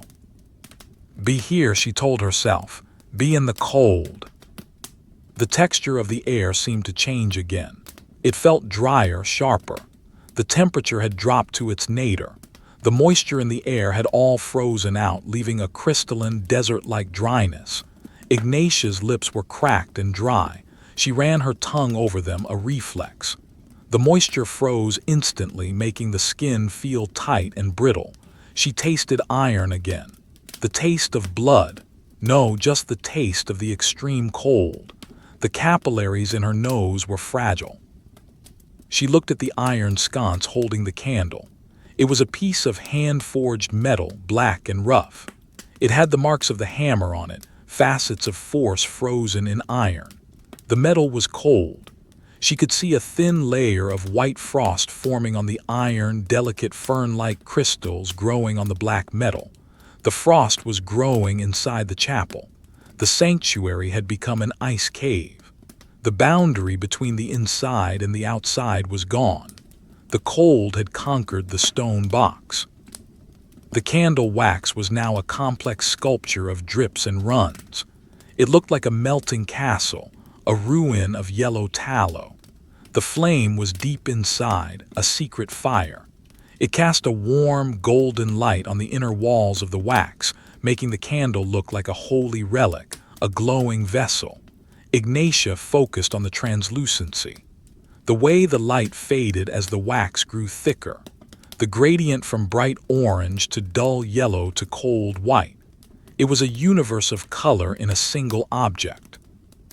She felt the weight of the rosary beads in her pocket. They were heavy, made of dense wood and wire. They pressed against her thigh, a lump of hard matter through the layers of wool. She did not reach for them. Her hands were locked in their clasp, but she felt their presence. They were a chain of prayer, a weapon against the dark. She visualized the beads, 59 beads, 59 steps. She was on a journey that did not move. The sound of the wind was a low hum now, a vibration in the walls. M. It sounded like a choir of monks humming a low bass note, holding it forever. It was the chant of the elements. Ignatia harmonized her breathing with the sound. Inhale for the hum. Exhale for the hum. She was one with the building, one with the storm. The darkness under the choir stalls was impenetrable. It was a solid block of black. Ignatia imagined it was water, dark, cold, deep water. If she let go, she would sink into it. She would drown in the shadow. It was a tempting thought to let go, to to sink, to sleep. But the bell would ring. The bell. She had to wait for the bell. It was the anchor. She looked at the grain of the wood on the pew back again. She found a new detail, a small scratch, a jagged line that cut across the grain. It was raw and lighter than the surrounding wood, a fresh wound in the old oak. Who had made it? A buckle, a fingernail. It was a mark of time, a mark of usage. She stared at the scratch. It was a canyon in the landscape of the wood. She traveled down it with her eyes, exploring the rough edges, the splinters. The cold was in her stomach now, a ball of ice sitting in her gut. She felt hollow, empty. The hunger was gone, replaced by the chill. She was a vessel of cold air. She imagined her internal organs were made of glass, fragile and frosted. If she moved too fast, she would shatter. She had to be careful. She had to be slow. The candle flame flickered violently, dancing in a sudden unseen eddy of air. The shadows in the stall swung wildly, dizzying her. The green man on the misericord seemed to lunge forward. The stone pillar seemed to lean. The floor seemed to tilt. Ignatia closed her eyes, gripping the kneeler with her knees, anchoring herself against the vertigo. Steady, she thought, steady. The dizziness passed. She opened her eyes. The flame was upright again. The world was still. She resumed the count. Not of beads, not of seconds, but of breaths. 1 cloud of steam, 2 clouds of steam, 3 clouds of steam. Each one was a life. Each one was a death, born from the warmth, dying in the cold. She watched them rise and vanish. It was the only movement in the world. The only proof that time was still moving forward.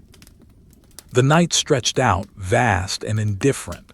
The chapel was a small boat on a dark ocean of winter. Ignatia was the lookout, staring into the fog, waiting for a shore that she could not see. The cold was the sea, and it was rising. But she would not drown. She would float. She would endure. She was the silent nun, and this was her prayer. The candle had become a deep, glowing well. The flame sunk so far down into the cylinder of wax that it was no longer visible from the side. Only a vague, pulsating heart of orange light trapped within the white walls.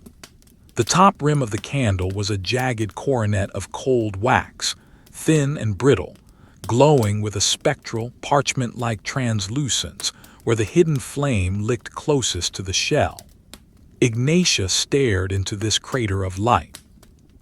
It was a miniature world, a volcanic caldera of molten tallow, where a tiny, desperate fire fought a losing war against the smothering walls. The heat rising from the well was faint, a thin column of thermal energy that dissipated instantly into the vast, freezing volume of the chapel air before it could reach her face. She could see the convection currents, however. The air above the candle shimmered, distorting the dark shape of the choir stall canopy beyond, making the wood look as though it were viewed through rippling water. The silence of the chapel had evolved. It was no longer a passive absence of noise, but an active, crushing force. It felt geological, as heavy and immovable as the limestone blocks that formed the walls. It filled the nave, the transepts, and the sanctuary, piling up in the corners like invisible drifts of snow. Ignatia felt buried by it. The silence pressed against her ears, a physical plug that seemed to push the eardrums inward. In this profound isolation, the internal sounds of her body became deafeningly loud. The friction of the joints in her neck as she made a microscopic adjustment to her posture sounded like dry branches snapping. The slide of air through her nasal passages was a roaring wind. The slow, rhythmic contraction of her heart was a heavy drum, beating a funeral march in the cage of her ribs. Thud, thud, thud, thud. Her eyes, dry and burning from the unblinking vigil, traced the texture of the stone pillar to her left. In the muffled light of the sunken flame, the stone lost its solidity and became a surface of pure texture. It was a landscape of gray pitting, a vast, vertical plain of rough rock. She saw the tool marks of the masons who had dressed this stone 4 centuries ago. Diagonal chisels, rhythmic impacts of steel on rock, preserved forever in the limestone. She imagined the hands that held the chisels, rough, calloused hands, now dust in the crypt. She imagined the sound of the hammering, the dust in the air, the sweat of the summer day when this pillar was raised. Now there was only the cold. The stone had forgotten the heat of the friction. It remembered only the centuries of winter. It radiated a chill so profound it felt like a form of radiation, a silent emission of anti-heat that leached the warmth from her left side. The sensation in her knees had vanished completely. The connection between her body and the kneeler was gone. She was floating, her torso suspended in the air, anchored by nothing she could feel. It was a disorienting sensation, a severance of the neural link to the earth. She had to trust that her legs were still there, that the bone and muscle still supported her. She visualized the anatomy of her knees, the patella, the ligaments, the meniscus, all frozen into a solid, interlocking mechanism of ice and calcium. The wool of her habit was a shroud, covering limbs that had ceased to belong to the living world. A draft, colder than any before, swept through the sanctuary. It did not come from the windows or the doors. It seemed to fall directly from the vaulted ceiling, a sinkhole of freezing air collapsing under its own weight. It hit the floor and spread outward, an invisible ripple of frost. It washed over Ignatia's feet, penetrating the thick leather of her sandals as if they were made of gauze. The cold bit into the arches of her feet, a sharp, crystalline pain that flashed for a second before fading back into the heavy, wooden numbness. The flame in the wax crater shuddered violently, the orange glow dimming to a sickly blue, casting the choir stall into near-total darkness. The shadows leaped forward, swallowing her hands, her lap, the pew in front of her. For a moment she was alone in the absolute dark, with only the smell of the extinguishing wax, a sharp, acrid scent of smoke, to tell her she was still in the chapel. Then the flame recovered. It gasped, found a pocket of oxygen and flared back up, painting the wax walls once again in soft amber. The shadows retreated, sliding back into the corners like shy animals. Ignatia released a breath she hadn't realized she was holding. The cloud of steam that escaped her lips was thick, a solid white shape in the gloom. It hung there, refusing to dissipate, a ghost of her vitality lingering in the freezing air. She watched it slowly turn, drift, and fade, its particles consumed by the dry, hungry atmosphere. She directed her gaze to the floor tiles again. The checkerboard of black and white was now covered in a uniform sheen of frost. The humidity in the air, what little there was, had precipitated out and frozen on the cold stone. The tiles looked like they were glazed with sugar. The frost sparkled dully in the low light, millions of tiny facets catching the amber glow. Ignatia focused on a single crystal of frost on a black tile. It was a tiny star, a geometric perfection of ice. It was beautiful and deadly. It was the enemy and the companion. It grew as she watched it, a microscopic expansion of its arms, feeding on the moisture of her own breath that had drifted down to the floor. She was feeding the ice. Her life was becoming the frost. The wood of the choir stall creaked. It was a loud, sharp report like a pistol shot coming from the row of seats opposite her. Crack. The sound echoed through the nave, bouncing off the stone walls, returning as a ghostly slap. The wood was contracting, shrinking in the intense cold, the fibers pulling apart. It was the sound of the building suffering. Ignatia did not startle. Her nerves were too cold to react. She simply noted the sound. It was a data point in the long night. The chapel was tightening its grip. Her hands, still clasped in the iron lock of prayer, felt like foreign objects. She could see them, a lump of shadow against the darker wool of her habit, but she could not feel the individual fingers. They were a single mass of cold. She tried to send a command to her index finger to lift. The signal traveled down her arm, through the freezing elbow to the wrist, and then nothing. The finger did not move. Or perhaps it did and she just couldn't feel it. It didn't matter. The gesture of prayer was frozen in place. The intent was solidified. She thought of the oil in the sanctuary lamp above the altar. It must be thick, viscous like honey, struggling to climb the wick. The flame was a small, red endurance. It did not offer light to see by, it offered light to be seen. It was a signal to the darkness that the watch was still being kept. Ignatia felt a kinship with the lamp. They were both burning fuel to stay alive in the dark.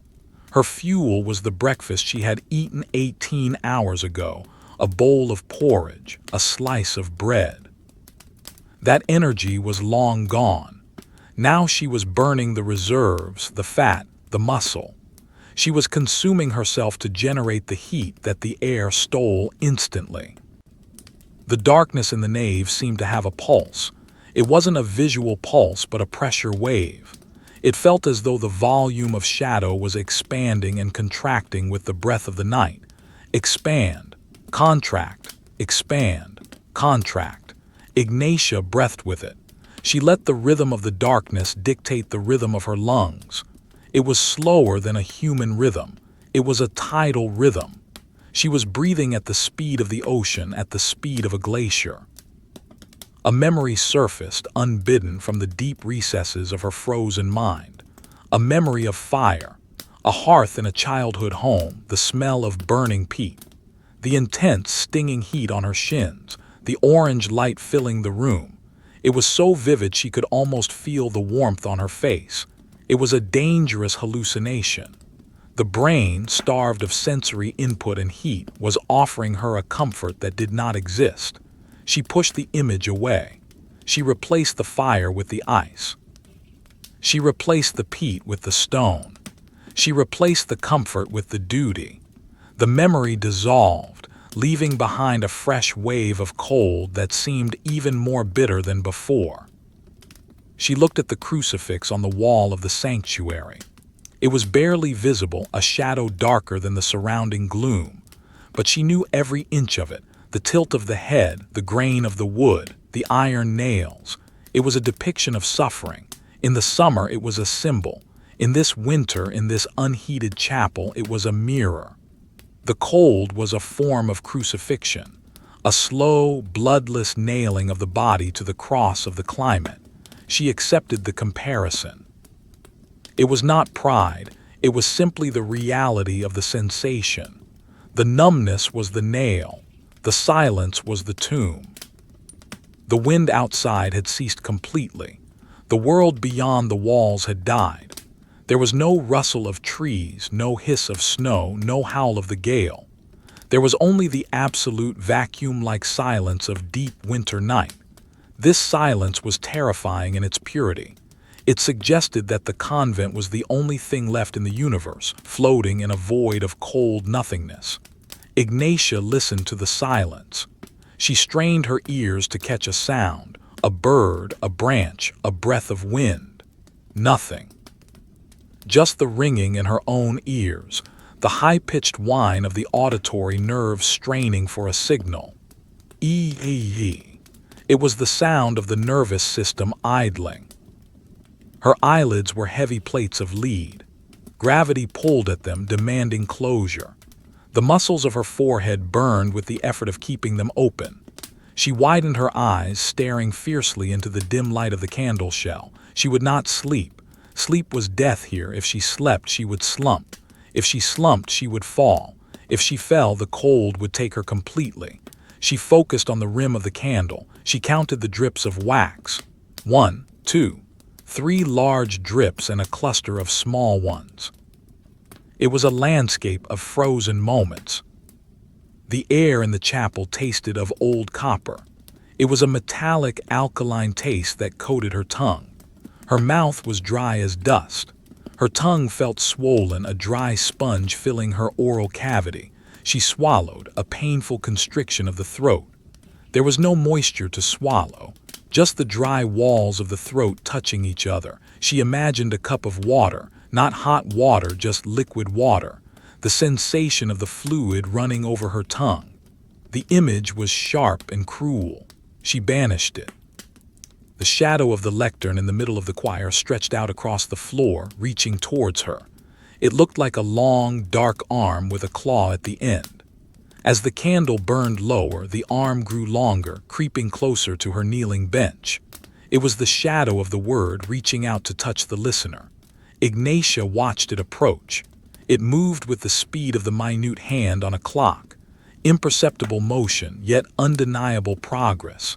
In an hour, it would touch her sandal. In 2 hours, it would cover her. She felt a sensation of heaviness in her chest. The cold air, heavy and dense, required more effort to inhale. Her intercostal muscles ached with the work of expanding the rib cage against the pressure of the heavy wool habit and the heavy air. Every breath was a weightlifting exercise. Heave, rest, heave, rest. The air entering her lungs felt solid, like she was inhaling flour or fine snow. It packed her lungs with cold. She could feel the chill radiating from the center of her chest, cooling the blood before it could be pumped to the rest of her body. She was cooling from the inside out. The candle gave a small pop. A pocket of moisture in the wick exploded. A tiny spark arched out of the wax crater and landed on the dark wood of the stall. It glowed like a pinprick of a red star for a second, then turned to gray ash. Ignatia watched the life and death of the spark. It was a tragedy in 1 second. A birth of fire, a flight of light, a death of ash. It was the story of everything. She became aware of the texture of the wool habit against her skin in a new way. The cold had made her skin hypersensitive to texture even as it numbed the pain sensation. The coarse weave of the wool felt like a grid of wires pressing into her arms and legs. She could feel every knot in the thread, every imperfection in the spinning. It was an abrasive embrace. The habit was a penance of friction. She did not shift to relieve it. She let the wool bite. The darkness in the upper reaches of the vaulted ceiling was thick and swirling. It looked like smoke. Ignatia stared up into the void. The ribs of the vaulting were just visible as lighter gray lines against the black. They looked like the ribs of a great beast, and she was in the belly. The beast was sleeping, cold and still. The stone ribs held up the weight of the snow and the night. She felt the weight of the stone above her, tons of rock suspended by geometry and friction. If the arch failed, the weight would be instantaneous and final, but the arch held. The geometry was sacred. She began the 5th psalm. Verba me oribus percept damen, give ear to my words, O Lord. The words were silent, formed only in the thought space of her mind. They had no sound, no vibration. They were pure intention. The prayer was a mental construct built of silence and will. She built the sentences like a mason building a wall, one word on top of another, solid, heavy, enduring, intellige, understand, clamorem, cry, me mine. Her gaze returned to the candle. The wax walls were getting thinner. The light was getting warmer, more orange, as the flame consumed the last of the inner barrier. Soon the wall would breach, the wax would flood, and the flame would have to fight the deluge. It was a cycle she had watched 1,000 times. The build-up, the breach, the flood, the recovery. It was the drama of the night. She rooted for the flame. She was on the side of the light, however small, however weak. The numbness in her feet had moved up to her shins. Her lower legs were gone. She was a torso resting on a block of wool. The sensation was peaceful. No pain, no cold, just nothing. A void where her legs used to be. She wondered if she would ever walk again. The doubt was distant, intellectual. It didn't frighten her. If she could not walk, she would stay here. It was a simple logic. The chapel was the end of the road. A flake of frost detached itself from the ceiling high above and fell. It drifted down through the darkness, catching the light of the sanctuary lamp for a brief second, a red spark falling, and then the light of her candle, a gold spark falling. It landed on the back of her hand. She felt nothing. She saw it land, a tiny white speck on the blue-shadowed skin. It did not melt. Her skin was too cold to melt the ice. The snowflake sat there, intact, a pristine hexagonal crystal resting on the human clay. It was a testament to her state. She had become cold enough to preserve the ice. The smell of the chapel changed slightly. The draft brought a faint scent of the cellar, potatoes, and earth. It was a smell of sustenance, buried deep under the building, protected from the frost. It reminded her that there was life elsewhere, dormant tubers waiting for the spring. It was a faint hope, a smell of survival. Ignatia inhaled it, sorting the molecules of scent from the molecules of cold. The shadows were playing tricks on her peripheral vision. The statue of Saint Joseph in the niche to her right seemed to turn its head, just a fraction, a shifting of the shadows on the stone face. Ignatia did not look directly at it. She knew it was the fatigue, the brain trying to make sense of the static. She kept her eyes on the candle. The candle was truth. The shadows were lies. She felt a deep, slow vibration in the floor, a heavy vehicle passing on the road miles away. No, the road was buried, an earthquake, unlikely. It was the earth settling, the crust of the planet contracting under the weight of the winter ice. The vibration traveled up through the stone, through the wood, into her body. She felt it in her spine, a low hum of the world. It connected her to the geology of the region. She was not just in a chapel. She was on a plate of rock floating on a mantle of fire, covered in a skin of ice. The time was a meaningless concept. There was no minute, no hour. There was only the vigil. The duration was measured in breaths and heartbeats. She was halfway through the night, or perhaps only a quarter, or perhaps the night would never end. It felt eternal. The sun was a memory. The dawn was a promise she couldn't quite believe in. There was only the dark. She looked at the grain of the wood on the pew back again. She found a knot that looked like a whirlpool. She let her mind spin in the whirlpool, round and round, slow and heavy. It was a mental exercise to keep from falling asleep. She traced the rings of the knot. Dark ring, light ring, dark ring, light ring, hypnotic, soothing, dangerous. She pulled her eyes away, forcing them back to the flame. Focus, alert, awake. The cold had reached her marrow. She felt it in the center of her bones, a deep, aching chill that no fire could ever warm. It was the cold of the grave, but she was alive. She was a warm spark in the cold bone. She held onto that spark. She protected it with her will. She was the keeper of the fire. The silence was a canvas, and she was painting it with her presence. A gray figure in a gray room, a study in stillness. The air was thick, heavy, cold. The night was long. The prayer continued. The wall of the candle finally gave way. The structural integrity of the white wax rim, undermined by the persistent, burrowing heat of the sunken flame, failed in slow motion. A V-shaped fissure opened on the side facing the altar, a silent surrender of the solid to the liquid. The pool of molten tallow, which had been dammed up for the last hour, surged forward. It did not rush like water. It oozed like honey, a thick, golden tear rolling over the edge of the crater. It traveled down the side of the candle, leaving a glistening, viscous trail that caught the light and magnified it. The flame, suddenly exposed to the draft from the breach, flared up. It stretched tall, a tongue of orange fire escaping its prison, casting a sudden brilliant light that threw long, sharp shadows across the choir stall. The light hit the brass clasp of the heavy antiphonal book on the lectern, making it flash with a dull, cold gold spark that pierced the gloom like a coin dropped in deep water. Ignatia did not blink at the sudden change in illumination. Her eyes were fixed on the flow of the wax. She watched the droplet travel down the length of the candle, cooling as it went, its edges turning opaque and white while the center remained clear and liquid. It reached the iron sconce, pooled around the base, and froze.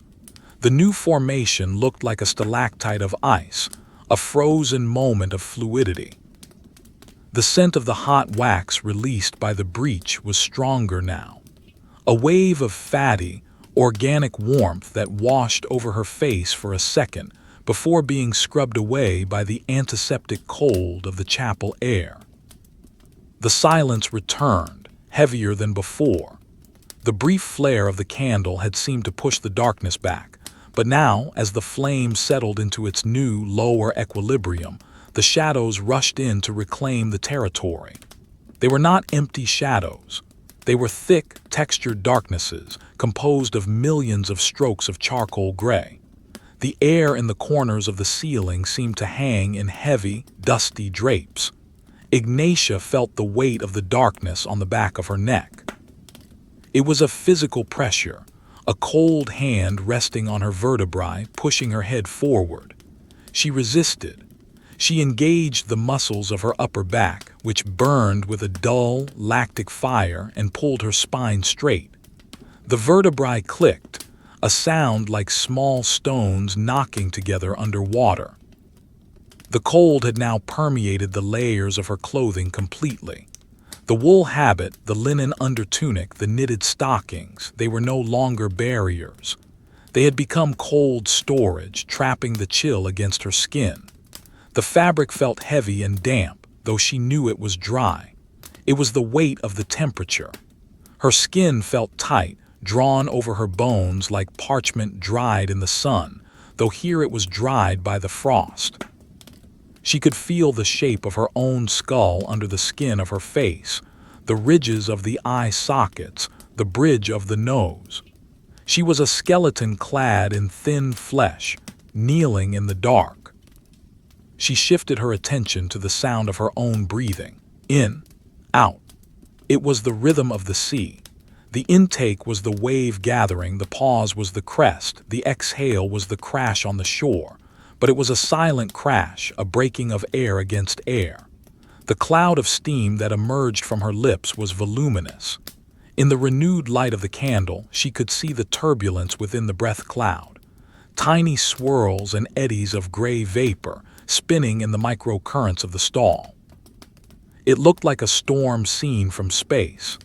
She watched a single vortex of steam spin away from the main cloud, drift over the candle flame and vanish, consumed by the heat. It was a ghost, born of her lungs, dying in the fire. The stone floor beneath her was a vast, frozen plain. The frost on the tiles had thickened. It was no longer a sheen, it was a crust, a textured layer of white ice that obscured the color of the stone. The black tiles were now dark gray, the white tiles were sparkling silver. Ignatia looked at the grout lines. They were valleys of shadow in the landscape of ice. She imagined herself shrinking down, walking across that plain. It would be a journey across a frozen tundra, endless and flat, with the legs of the choir stalls rising like giant, dark forests in the distance. The scale of the cold made the room feel immense, expanding the physical dimensions of the chapel until the walls seemed miles away. Her hands were still clasped, but the sensation of touch was entirely gone. She could not feel where one hand ended and the other began. They were a single, fused object, a knot of bone and tendon. She tried to press her palms together. She felt a deep, dull pressure in her wrists, but no surface sensation on the skin. It was as if she were wearing thick leather gloves. She looked at her knuckles. They were blue-white, the skin translucent. Underneath, she could see the faint, dark tracery of veins. The blood in those veins was moving, she knew. But it moved slowly, sludge-like, preserving the core, abandoning the extremities. The draft from the crypts shifted again. It brought a sound with it this time, a low, resonant hum. MMMMMMMM. It was the wind vibrating the iron grates in the floor. The sound was pitched so low it was felt more than heard. It vibrated in Ignatia's stomach, a sympathetic resonance with the hollow spaces of her body. It was a mournful sound, the song of the earth complaining against the cold. It harmonized with the silence, adding a layer of depth to the quiet without breaking it. She looked at the wood of the pew in front of her. The grain was a river of darkness. She focused on a section where the wood had been worn smooth by hands. It had a dull gloss, reflecting the candlelight in a smeared, oily highlight. The wood here was lighter, the stain rubbed away to reveal the raw oak beneath. It was the color of dried honey. Ignatia stared at this patch of light wood. It was an island in the dark sea of the pew. She let her eyes rest there. It was a soft place for her gaze to land, a break from the sharp contrasts of the shadows. The sensation of time passing was gone. There was no before, no after. There was only the continuous loop of the present, the candle burning, the cold biting, the breath rising. It was a cycle of eternal recurrence. Ignatia felt as though she had been kneeling there for 1,000 years and would kneel for 1,000 more. She was the guardian of the loop. If she moved, the cycle would break and the world might end. So she did not move. She held the pose. She held the silence. A sound from the roof startled the air. Crack. A timber high in the attic, stressed beyond its limit by the thermal contraction, had split. The sound was loud, sharp, and violent. It echoed through the void of the nave, bouncing off the stone walls, a ricocheting bullet of sound. Ignatia did not flinch physically. Her muscles were too cold to react quickly. But her heart gave a single, hard thump against her ribs. Thump. Then it returned to its slow, hibernation beat. The echo died away, fading into a whisper, then into nothing. The silence rushed back in, filling the space instantly, healing the wound in the auditory landscape. She swallowed. The dryness in her throat was a parched landscape. Her tongue felt like a piece of dry leather. The roof of her mouth was tacky. She craved water, but the craving was distant, a dull signal from a dying radio. She observed the thirst without engaging with it. It was just another sensation, another texture in the tapestry of the vigil. Thirst, cold, numbness, fatigue. They were all threads in the same cloth.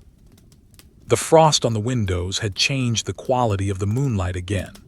The moon must have moved, or the clouds had thinned, because the light filtering through the ice-covered glass was brighter now, a hard, steel-gray luminescence. It hit the floor of the nave in a slanted rectangle of pale light. The frost on the glass diffused the light, turning the rectangle into a fuzzy, glowing patch of fog on the floor. Ignatia watched the dust motes dancing in this shaft of cold moon glow. They moved differently than the motes near the candle. They moved faster, agitated by the colder air near the window. They were silver sparks, chaotic and free. She began the 6th psalm in the silence of her skull.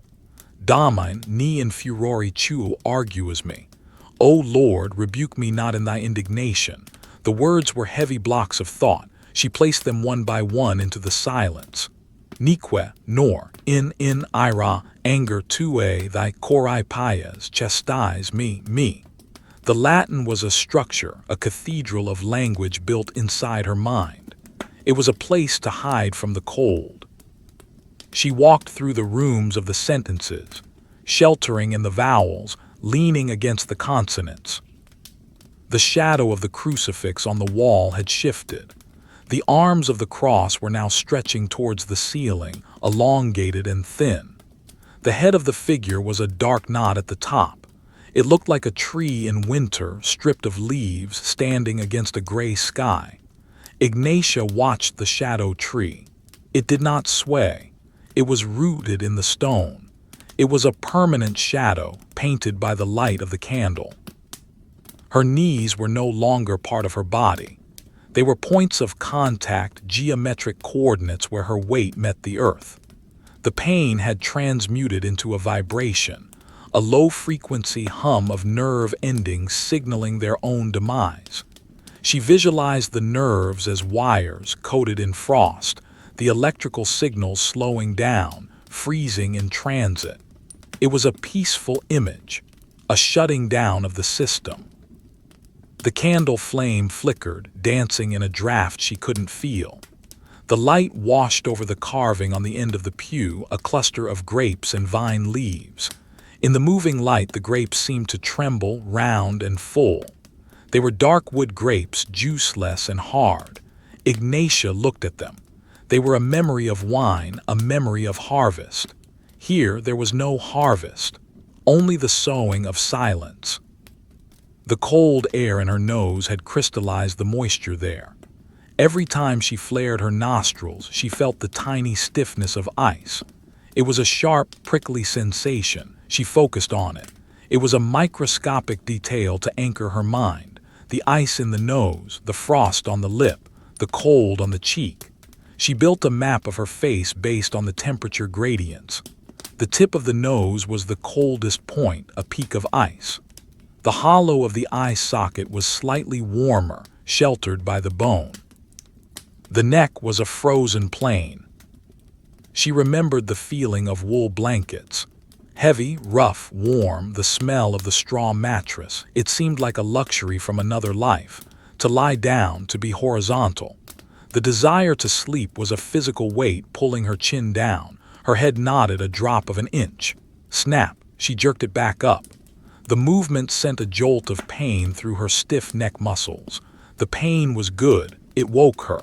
She thanked the pain. Thank you, pain, keep me awake. The darkness in the nave was now a deep oceanic blue. The moonlight mixed with the shadows to create a color that existed only in the depth of winter nights. It was the color of deep ice, of frozen lakes. Ignatia stared into the blue. It was endless. It swallowed the rows of pews, turning them into dark ridges on the ocean floor. She was a diver, holding her breath, waiting for the surface that never came. The smell of the wax changed again. As the flame burned lower, it began to consume the impurities in the lower tallow. The scent became earthier, heavier. It smelled of rendered fat and dust. It was a primitive smell, the smell of the first fires in the first caves. It connected her to the long history of humans waiting in the dark. She was not alone. She was part of a lineage of watchers. She felt a tremor in her hands, a fine, high-frequency vibration. Her muscles were running out of glycogen. They were trembling with exhaustion. She pressed her palms harder together, using the isometric tension to still the shaking. The effort cost her energy she didn't have. Her heart beat a little faster to compensate. Thud, thud, thud, thud. A momentary acceleration in the slow rhythm. Then it slowed again, settling back into the conservation pace. The window high in the transept rattled. Ch. A sudden gust of wind had hit the leaded glass. It was a metallic chatter like teeth shivering. The sound was distinct and sharp. Ignatia listened to it. It was the storm trying to speak. It was saying, I am here, I am cold, I am waiting. She answered with her silence, I am here, I am stone, I am waiting. She looked at the hem of her habit where it touched the floor. The gray wool was dark against the frosted tiles. There was a rim of frost forming on the fabric itself, a white lace growing on the gray wool. The cold was claiming her clothes. It was climbing up the fabric, fiber by fiber. She watched the frost line. It was jagged, advancing slowly. It was a tide of ice. Her mind began to play with the geometry of the room. She traced the lines of the arches in the darkness. They met at the ceiling in a point of perfect tension. The keystone, the stone that held it all together, she imagined the keystone slipping, the slow, grinding collapse of the roof, the falling stone, the crushing weight. It was not a fearful thought. It was a thought of finality, of rest, to be buried in stone, to become part of the foundation. The candle wax had pooled again at the base of the wick, threatening to drown the flame once more. The cycle was repeating, the struggle of the fire. Ignatia leaned forward slightly, imperceptibly, urging the flame to survive. Burn, she thought, burn. The flame was tiny, a blue seed of fire with a yellow tip. It drank the liquid wax, turning it into light. It was a miracle of chemistry happening inches from her face. The silence was so deep she could hear the blood rushing in the capillaries of her ears. A high, singing sound. SSSSSSSSSS. It sounded like the wind, but it was inside her. The internal wind, the wind of life. As long as she heard it, she was alive. She focused on the sound. It was her tether. The shadow of the lectern had moved another inch. It was now touching the edge of her kneeler. The darkness had reached her. It climbed over the leather, touching the fabric of her habit. She watched it come. It was a shadow hand claiming her for the night. She did not pull away. She let the shadow touch her. It was cold, colder than the light. She thought of the other nuns in their cells, sleeping under the wool, dreaming warm dreams. She did not envy them. They were unconscious. She was conscious. She was the witness. She was seeing the night that they were missing. There was a value in that, a grim, cold value.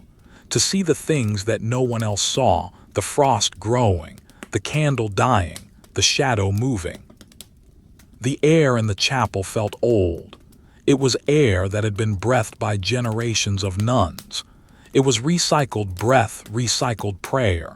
It was heavy with the weight of intentions. Ignatia breathed it in. It tasted of history. It tasted of duty. She held it in her lungs, warming it slightly, then released it back into the room. A contribution to the atmosphere. Her eyes were burning. The tears that welled up were not from emotion, but from the dryness and the cold. They blurred her vision, turning the candle into a starburst of streaks.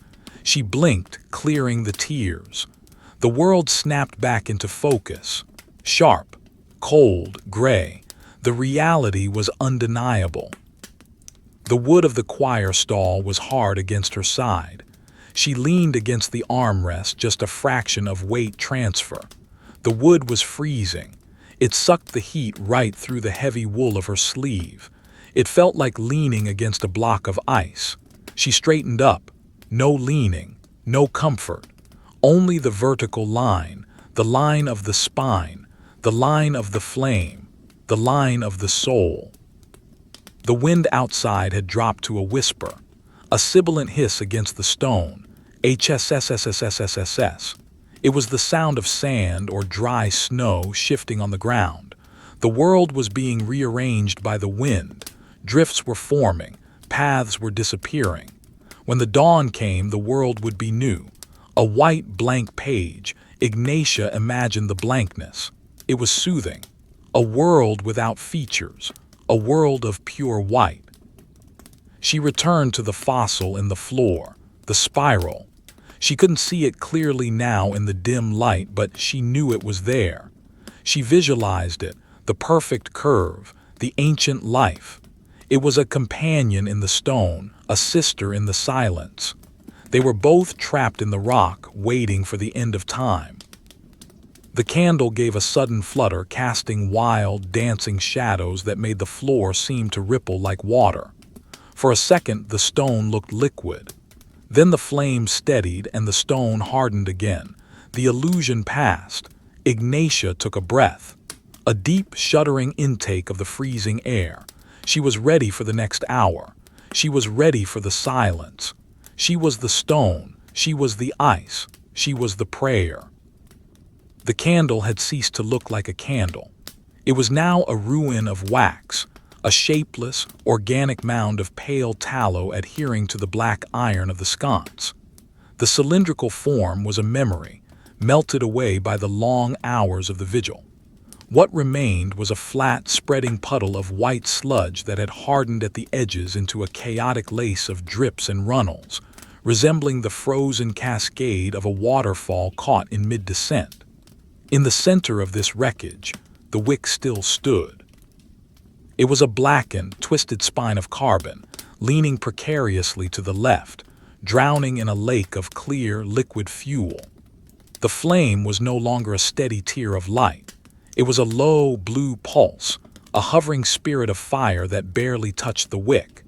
It gave off almost no light, only a faint, ghostly luminescence that turned the surrounding darkness into a deep, bruised purple.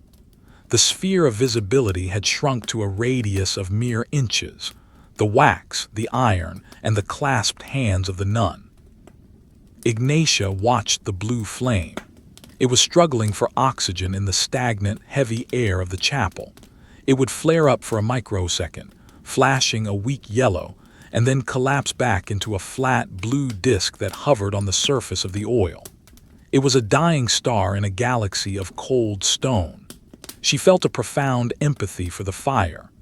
It was the only other living thing in the room.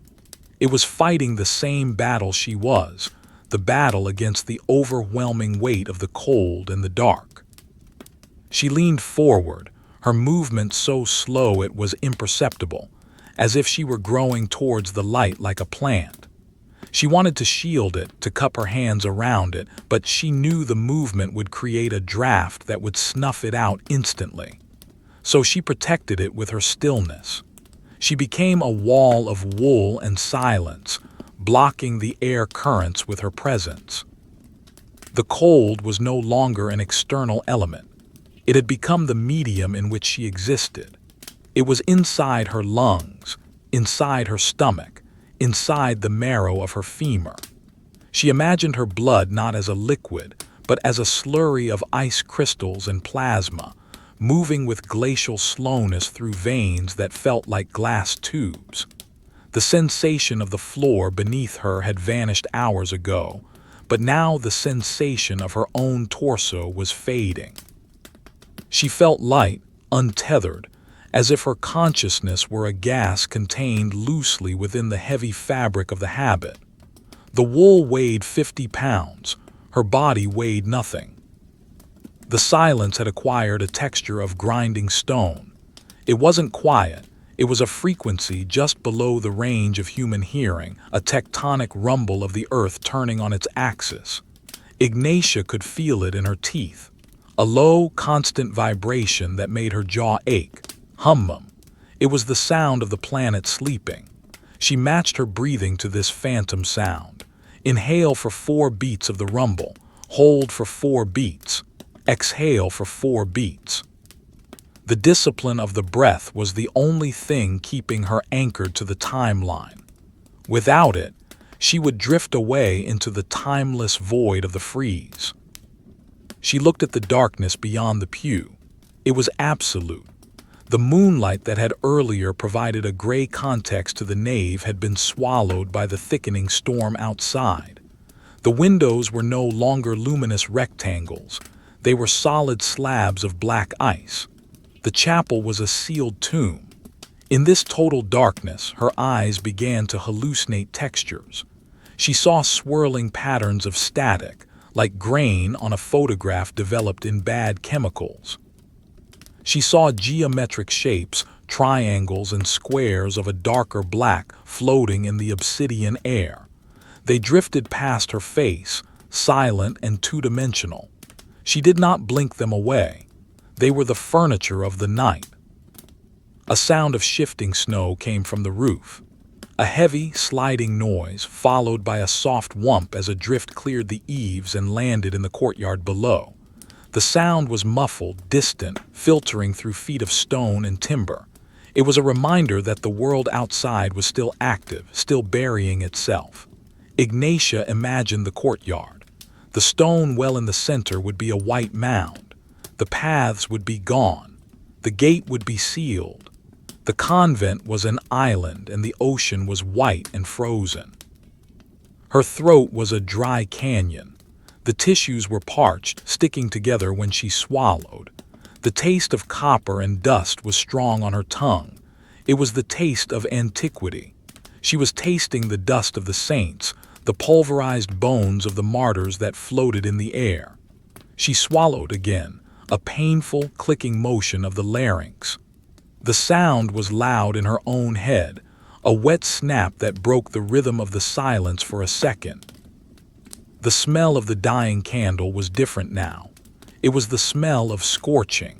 The wick was burning down to the nub, consuming the last dregs of the tallow, scorching the impurities in the wax. It smelled of carbon and bitter smoke. It was a sharp, acrid scent that stung the nose. Ignatia inhaled it deeply. It was a stimulant, a harsh salt to wake the senses. It cut through the mental fog that was threatening to pull her under. She focused on the texture of her own hands. In the weak blue light, they looked like carvings made of gray soap. The skin was matte, lifeless. The wrinkles were deep fissures filled with shadow. She tried to feel the pressure of palm against palm. It was a distant sensation, like pressing two blocks of wood together. The nerves were sleeping. She wondered with a detached curiosity if she would ever feel them again. If the sun rose, would the blood return? Or would she remain like this, a statue of ice, forever kneeling in the dark? The thought was not frightening. It was merely a question of physics. The draft from the floor was persistent. It wrapped around her ankles, or where she remembered her ankles to be, like a cold, wet snake. It was the air from the tombs, seeking the heat of the upper world, finding only the heat of her body. It stole a calorie here, a degree there. It was a parasite of cold. Ignatia gave it what it wanted. She had no choice. She was the heat source. She was the sacrifice. The wood of the choir stall in front of her seemed to loom larger in the darkness. The carving on the armrest, a lion's head, was just a silhouette now, but her mind filled in the details. She knew the curve of the mane, the snarl of the mouth. In the dark, the lion seemed to be breathing. She could almost hear a low, wooden growl. It was the imagination of fatigue, the brain projecting life onto inanimate objects to combat the loneliness of the sensory deprivation. She acknowledged the lion. "Brother Lion," she thought.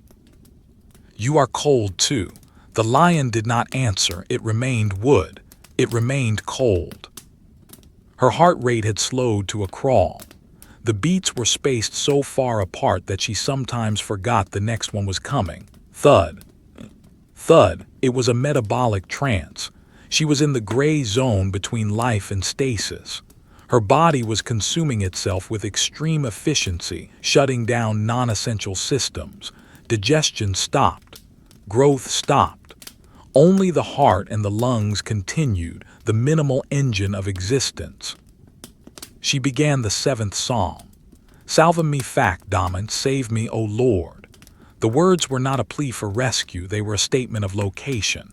To be saved was to be here in the duty. To be lost was to be warm in bed, oblivious to the watch. She recited the verses slowly, visualizing each Latin word as a stone block being placed in a wall. Quonium, for introverant, have entered, aqui. The waters, usk, even, add to, animam, the soul. The waters of the cold had entered even to the soul. It was a literal truth.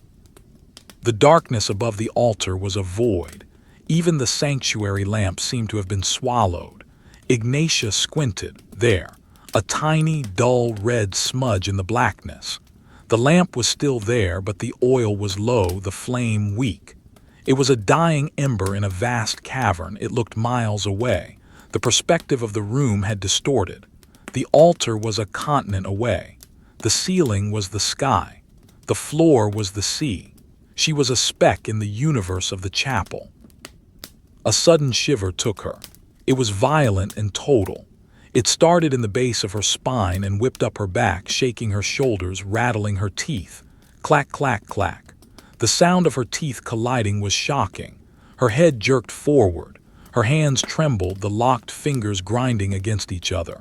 The spasm lasted for 3 seconds, a rebellion of the freezing body against the will of the mind. Then it stopped. The stillness returned. Ignatia breathed out a long, shaky cloud of steam. It was a defeat. The body had moved. She clamped down with her mind. Still, she commanded, still. The frost on the floor tiles was growing. She could hear it.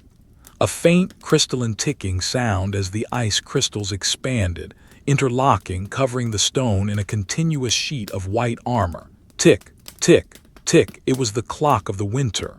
The ice was alive, growing, colonizing the chapel. Ignatia watched the floor near the candle. The wax stalactite on the sconce had a rim of frost on it. The heat of the wax was gone. The cold had conquered the fuel. She felt a heaviness in her eyelids that was almost painful. It felt as if small lead weights had been sewn into the lashes. To keep them open required a continuous, conscious lifting of the brow. Her forehead muscles ached with the tension. She widened her eyes, stretching the skin. The dry air stung the exposed eyeballs. Sting. Burn. Tear. A tear formed, cold and saline. It did not fall. It sat on the rim of the lid, a tiny lens distorting the darkness. She blinked, and the tear smeared across her eye, turning the blue candle flame into a horizontal streak of light. The shadows in the corner of the stall were moving. Not the movement of draft-blown curtains, but the slow, oozing movement of thick liquid. The darkness seemed to be pouring out of the wood, pooling on the seat. Ignatia watched it with a detached fascination. She knew it was a trick of the optic nerve, the prisoner's cinema of the dark. But it looked real. It looked like the darkness was a substance, a black oil that filled the room. She imagined it rising up her legs, over her waist, up to her neck. Drowning in the dark, it would be a peaceful way to go. Silent, cold, dark. She shook the thought away. No drowning. She was the lighthouse. She was the rock. She fixed her gaze on the dying wick. The carbon spine was glowing a dull red near the top. It was the only red thing in her world now that the sanctuary lamp was so dim. She focused on the red dot. It was a ruby. It was a drop of blood. It was a point of heat. She threw her mind into that red dot, shrinking her consciousness down until she was standing inside the fire. The air in the chapel settled. The drafts died down. The atmosphere became perfectly still. In this stillness, the temperature dropped to its absolute bottom. It was a cold that shattered stone. Ignatia felt the air harden. It felt brittle. If she moved her arm quickly, she felt the air would crack like a sheet of thin glass. She was encased in a crystal of frozen atmosphere. She thought of the summer bees again. Why did they keep coming back? The memory was persistent, the sound of the buzzing, the yellow sunlight. It was the mind seeking balance. The extreme cold demanded the memory of extreme heat. She allowed the memory for a second just to feel the contrast, the warmth of the sun on the back of her neck. Then she banished it. The contrast was too painful. It made the cold sharper.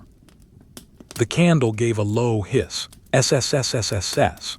The flame had reached a pocket of water in the oil. It sputtered, turning a sickly green for a moment, then back to blue. The light fluctuated, creating a strobe effect in the stall. The shadow of the pew end jumped back and forth. Jump, jump, jump. It was a frantic animation in the slow stillness. Ignatia waited for it to stabilize. It did. The blue disk of fire settled back onto the surface of the wax.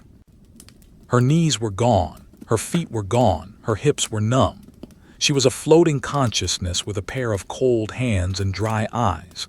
The separation of mind and body was nearly complete. She looked down at where her body should be. She saw the dark mound of the habit. It looked like a pile of laundry left in the pew. Was she inside it? Yes, she must be, but she couldn't prove it with sensation. She had to take it on faith. Credo. I believe I am here. I believe I am cold. The smell of the stone walls was strong. It was a mineral scent, wet and dusty at the same time. It smelled of the Jurassic period. It smelled of time. Ignatia breathed in the stone. She was becoming petrified. Her skin felt like limestone. Her bones felt like granite. She was merging with the architecture. This was the goal of the ascetic, to disappear, to become the vessel. A mouse skittered across the floor in the distance. The sound of its tiny claws on the frozen tiles was incredibly loud. Scritch, scratch, scritch. It stopped. Ignatia imagined the mouse, freezing, terrified, looking for a crumb. She sent it a silent blessing. Go to the kitchen, little brother. It is warmer there. The scratching resumed, fading away towards the sacristy. The silence returned, healing over the scratch marks in the air. The darkness of the ceiling was pressing down. The vaulting seemed lower than before. The weight of the night was compressing the building. Ignatia felt the pressure on the top of her head. It was a spiritual pressure, the weight of the silence of God. It was heavy, demanding, crushing. She held her head up against it. Her neck muscles were cords of steel. She would not bow. Not yet. She looked at the rosary beads hanging from her cincture. She couldn't feel them against her leg anymore, but she could see the glint of the metal chain in the faint light. They hung straight down, motionless. A plumb line of prayer. Gravity was the only force that still worked perfectly. Gravity and cold, the two masters of the night. The candle was almost finished. The pool of wax was spreading thin. The wick was tilting dangerously. It would fall soon. When it fell, the light would die. Ignatia prepared herself for the dark. She knew it was coming. She practiced the darkness in her mind. Close eyes, open eyes. The difference was negligible. The darkness outside was almost the same as the darkness inside. When the light went, she would be alone with the red eye of the sanctuary lamp. And if that went, then she would be alone with the stone. She took a breath. It was a struggle. The air was so dense it felt like breathing syrup. Her lungs expanded reluctantly, the rib cage creaking. She forced the air in. Inhale. She forced the air out. Exhale. The steam cloud was thin now. Her body was running out of moisture. She was drying out. She was becoming a husk, a dry leaf in winter. The time was a flat circle. She was trapped in the 4:00 a.m. of the soul, the hour of the wolf, the hour when the spirit is weakest and the cold is strongest. But she was not weak. She was reinforced by the habit, by the vow, by the stone. She was strong in her stillness. She was a fortress of silence. She looked at the grain of the wood one last time in the fading light. The lines of the oak were rivers on a map. She followed them to the sea. The sea was dark and cold. She stood on the shore and watched the tide come in. The tide of ice. It washed over her feet. It washed over her knees. It washed over her heart. She did not move. She let it come. The candle flame dipped. It touched the wax pool. It hissed. It flared blue. It was the end of the candle. Ignatia watched the death throes of the light. It was a silent drama, a tragedy of physics. The light fought. The darkness waited. The cold won.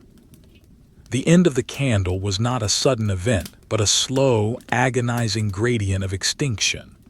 The wick, which had been leaning precariously for the last hour, finally lost its structural battle against the softening wax and gravity. It tipped. The movement was a slow, majestic bow, the blackened carbon spine folding over into the pool of liquid tallow. For a moment, the flame fought the drowning. It flared up, a desperate, smoky orange tongue that licked the air one last time, illuminating the grain of the choir stall with a harsh, flickering clarity. Then the liquid wax washed over the ember. There was a distinct wet hiss, the sound of fire meeting water, the sound of heat dying. The light vanished instantly. It did not fade, it was deleted. 1 second there was the soft, amber geography of the stall. The next there was only a void of heavy, impenetrable black. A thin trail of smoke rose from the extinguished wick. Ignatia could not see it in the total darkness, but she could smell it. It was a thick, cloying scent of burnt fat and charred cotton, a pungent ribbon of odor that curled through the freezing air, replacing the sweet smell of the beeswax. It was the scent of an ending. It drifted past her face, invisible and acrid, stinging her eyes and coating the back of her throat with the taste of soot. She inhaled the smoke. It was the only sensory input left. It was the ghost of the light, lingering in the dark. With the loss of the candle, the temperature in the stall seemed to drop plummetingly, though in reality, the candle had offered no warmth to her body, only to her eyes. The psychological cold, however, was a physical weight. The darkness felt colder than the light. It pressed against her face like a mask of frozen iron. It wrapped around her hands, her shoulders, her veiled head. It was a suffocating, dense medium. Ignatia sat in the center of it, a statue of wool submerged in a sea of ink. Her eyes strained to find purchase in the void.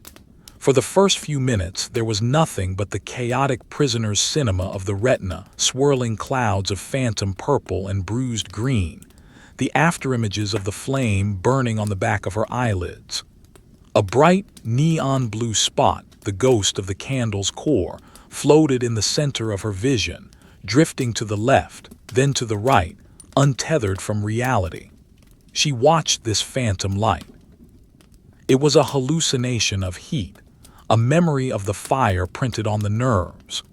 Slowly, very slowly, the afterimage faded, dissolving into the grainy, static-filled gray of true darkness. Now she was truly blind. The chapel had ceased to exist as a visual space. It was now an acoustic space, a temperature space, a smell space. The rows of pews, the stone pillars, the vaulted ceiling, they were gone, replaced by the feeling of their presence. She knew the pillar was to her left not because she could see it, but because she could feel the cold radiating from the stone mass, a silent, heavy gravity that pulled at her senses. She knew the roof was high above because the acoustics of her own breathing had a long, hollow decay. H-H-H-H-H-H. The sound of her exhalation traveled up into the darkness, bounced off the invisible timbers, and returned as a whisper of air. The only point of light remaining in the universe was the sanctuary lamp. It was incredibly distant now, a single, tiny pinprick of dull red floating in the abyss. It did not illuminate anything.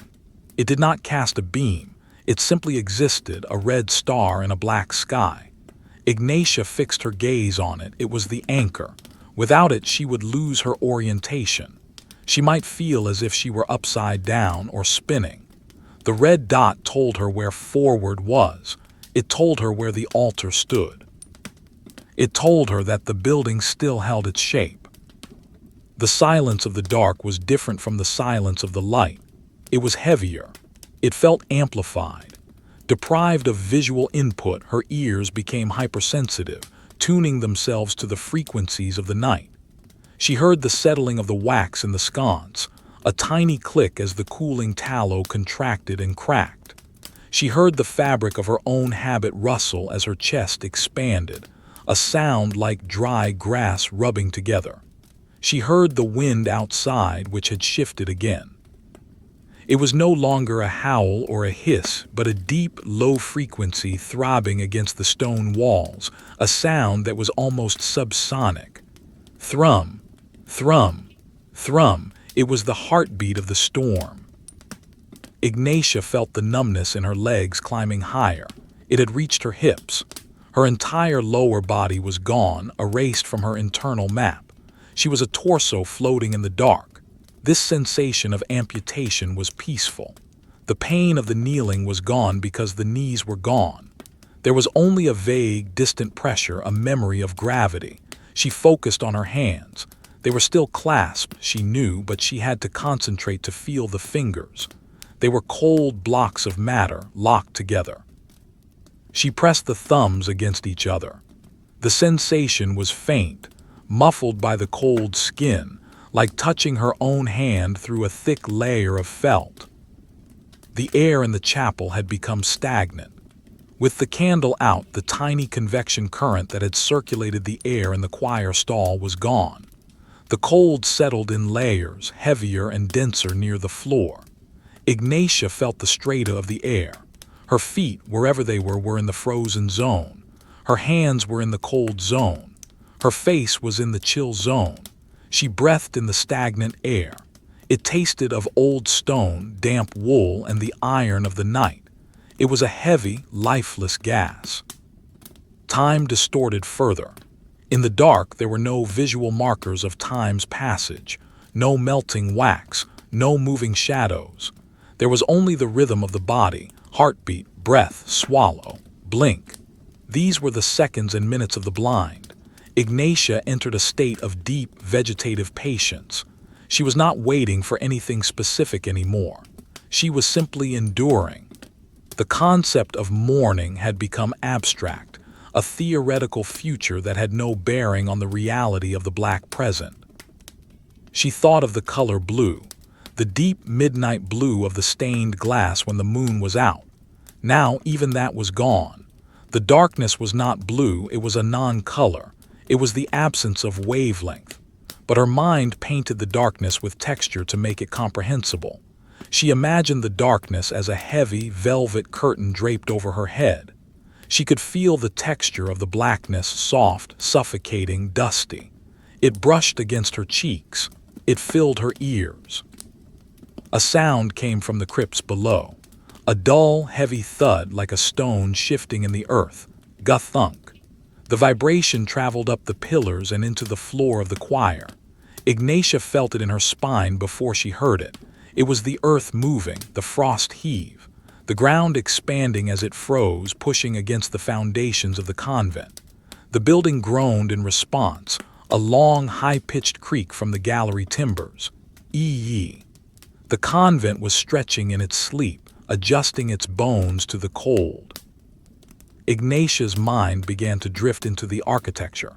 She imagined herself as one of the stone statues in the niches. She was Saint Catherine. She was Saint Barbara. She was made of limestone. She had no blood to freeze. She had no nerves to feel pain. She stood in the niche, wrapped in stone robes, holding a stone book, staring into the dark with stone eyes. The image was seductive. To be stone was to be safe. To be stone was to endure forever. She tried to slow her heart to the pace of a stone. Beat. Oh, beat. The smoke from the extinguished candle had dissipated, leaving behind a stale, cold scent of ash. The air was crisp again.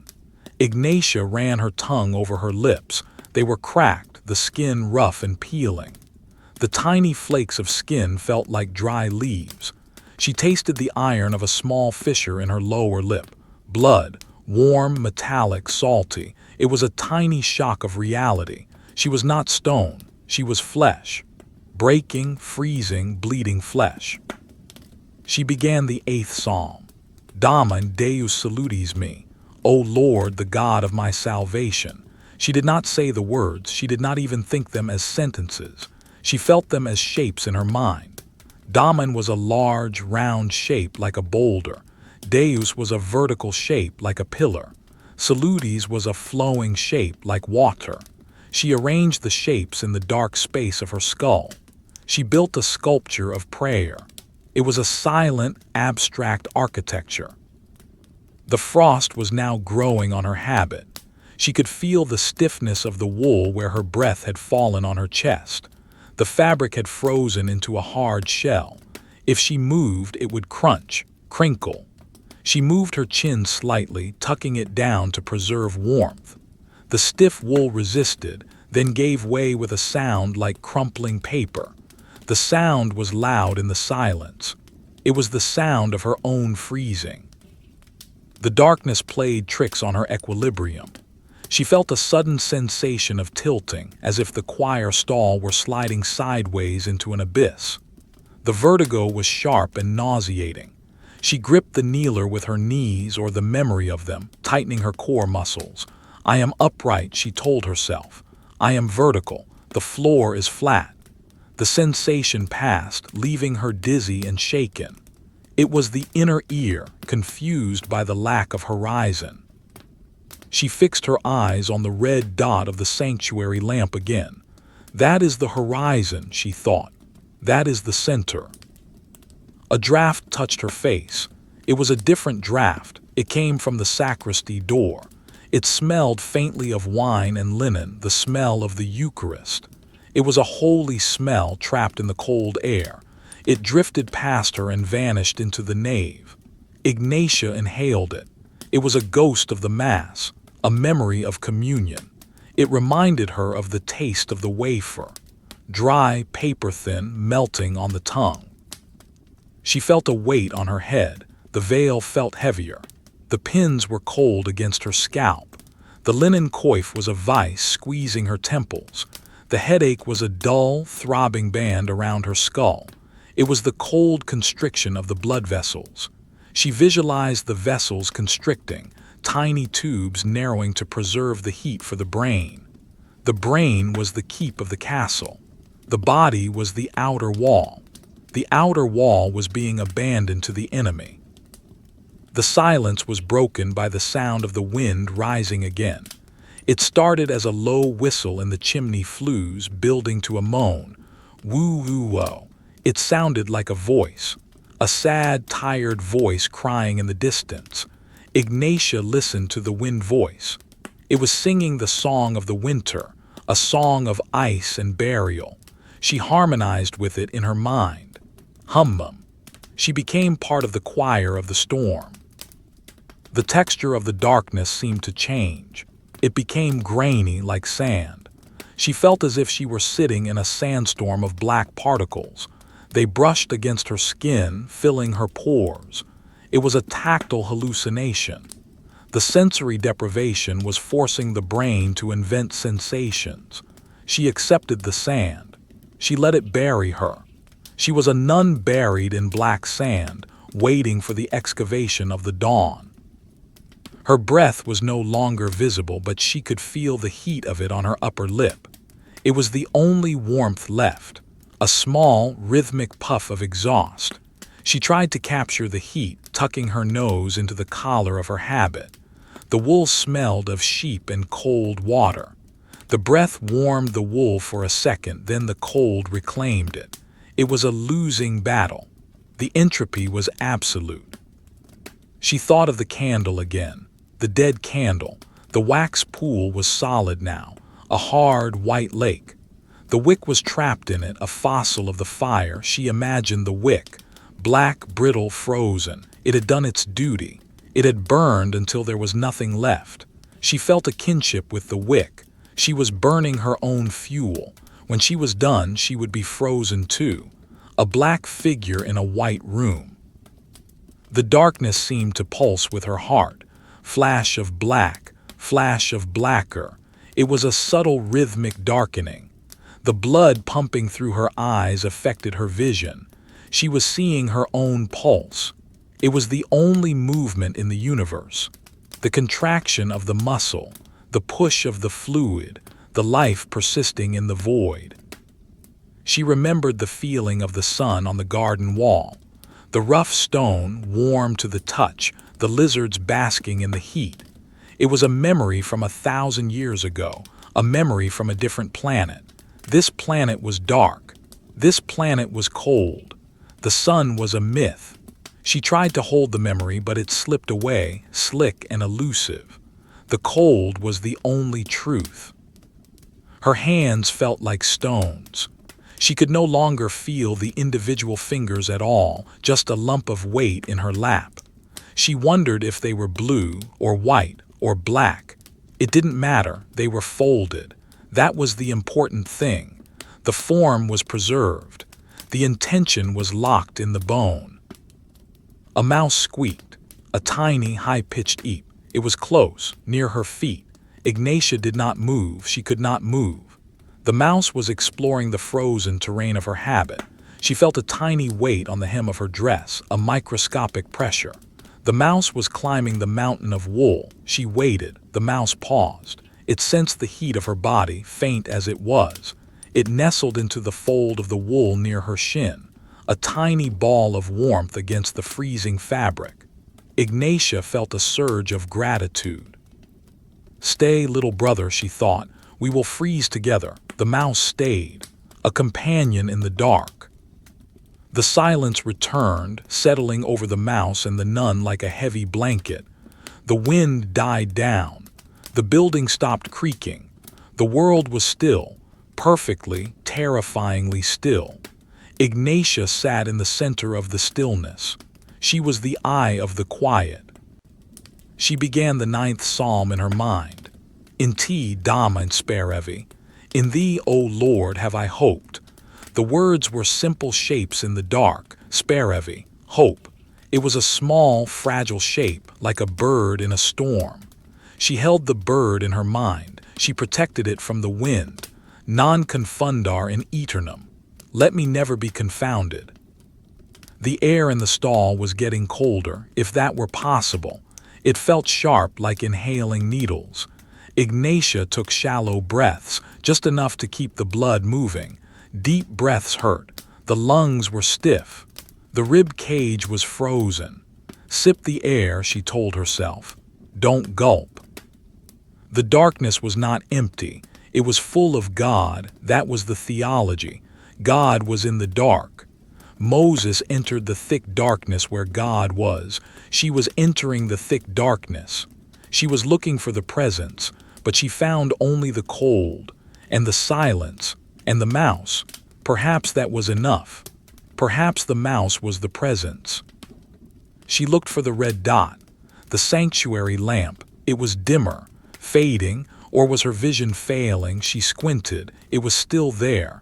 A dying ember, a drop of blood in the ocean. "Hold on," she whispered to the lamp. "Hold on." The time was stretching, elastic, infinite. A minute took an hour took a year. She was traveling through the deep time of the night, the geological time of the winter. She was an era, she was an epoch, the epic of the ice nun. She felt the cold in her teeth, a deep ache in the roots. The skull was cold, the brain was cold, the thoughts were slow, crystalline, logic was hard, emotion was gone, only existence remained. I am, I sit, I wait. The darkness wrapped her in its arms. It was a mother, a cold, dark mother. It held her close. It whispered in her ear, "Sleep, just sleep." Ignatia listened to the whisper. It was sweet. It was tempting. "No," she said to the darkness, "not yet." The bell. She waited for the bell. The floor beneath the mouse and the nun was a slab of ancient sea. The fossils slept in the stone. The nun slept in the wool, awake but sleeping. The mouse slept in the fold. It was a trinity of waiting. The blackness was absolute. No light, no shadow, just void. Ignatia floated in the void. She was a point of consciousness in a universe of nothing. She was the silent witness at the end of the world. The darkness had become a geological stratum, a layer of sediment that had buried the chapel under miles of black ocean. Ignatia sat at the bottom of this trench, crushed by the weight of the water above. The pressure was uniform, pressing against her temples, her chest, her hands. The air was no longer a gas. It was a suspended solid, a matrix of nitrogen and oxygen frozen into a lattice of absolute stillness. The scent of the extinguished candle had faded, replaced by the smell of the deep freeze, a scent that was metallic, sharp, and empty, like the smell of a knife blade left in the snow. The chapel smelled of nothing but the absence of life, the absence of heat, the absence of movement. Ignatia's world had shrunk to the size of her own internal organs. The external boundaries of her body, the skin, the limbs, the face, had been annexed by the cold. She could no longer tell where the wool habit ended and the air began. The interface had dissolved. She was permeable. The winter moved through her as easily as it moved through the stone pillars. The only sensation that remained distinct was the tiny, warm weight of the mouse huddled in the fold of her habit near her shin. It was a singular point of heat in a universe of entropy. She focused her consciousness on that point. It was a sun. It was a furnace. It was a small, furry reactor generating a microscopic amount of thermal energy. She could feel the vibration of the creature's breathing, a rapid, terrified tremor against her leg. Flutter, flutter, flutter. It was the speed of life, frantic and fast, contrasted against the slow, geologic rhythm of her own heart. Thud. Thud. The silence was a physical substance. It filled her ears like poured concrete. It was not just the lack of sound, it was the presence of a vacuum. It sucked the thoughts out of her head, leaving her mind blank and smooth as a polished stone. She tried to formulate a prayer, but the words shattered in the cold air before they could be assembled. The grammar of devotion had frozen. There were no verbs left, only nouns. Cold, stone, dark, God. She arranged these nouns in the dark space of her skull, moving them around like heavy blocks. God is cold. Stone is dark. The logic was circular and irrefutable. She looked for the sanctuary lamp. It was a struggle to find it. The red dot had dimmed to the very edge of visibility. It was a dying cinder, a speck of blood in the night sky. It wavered, blinking in and out of existence as the oil level dropped to the critical limit. Ignatia poured her will into the lamp. "Stay," she commanded. "Do not close your eye." The lamp was the only witness. If it went out, the chapel would be unhallowed.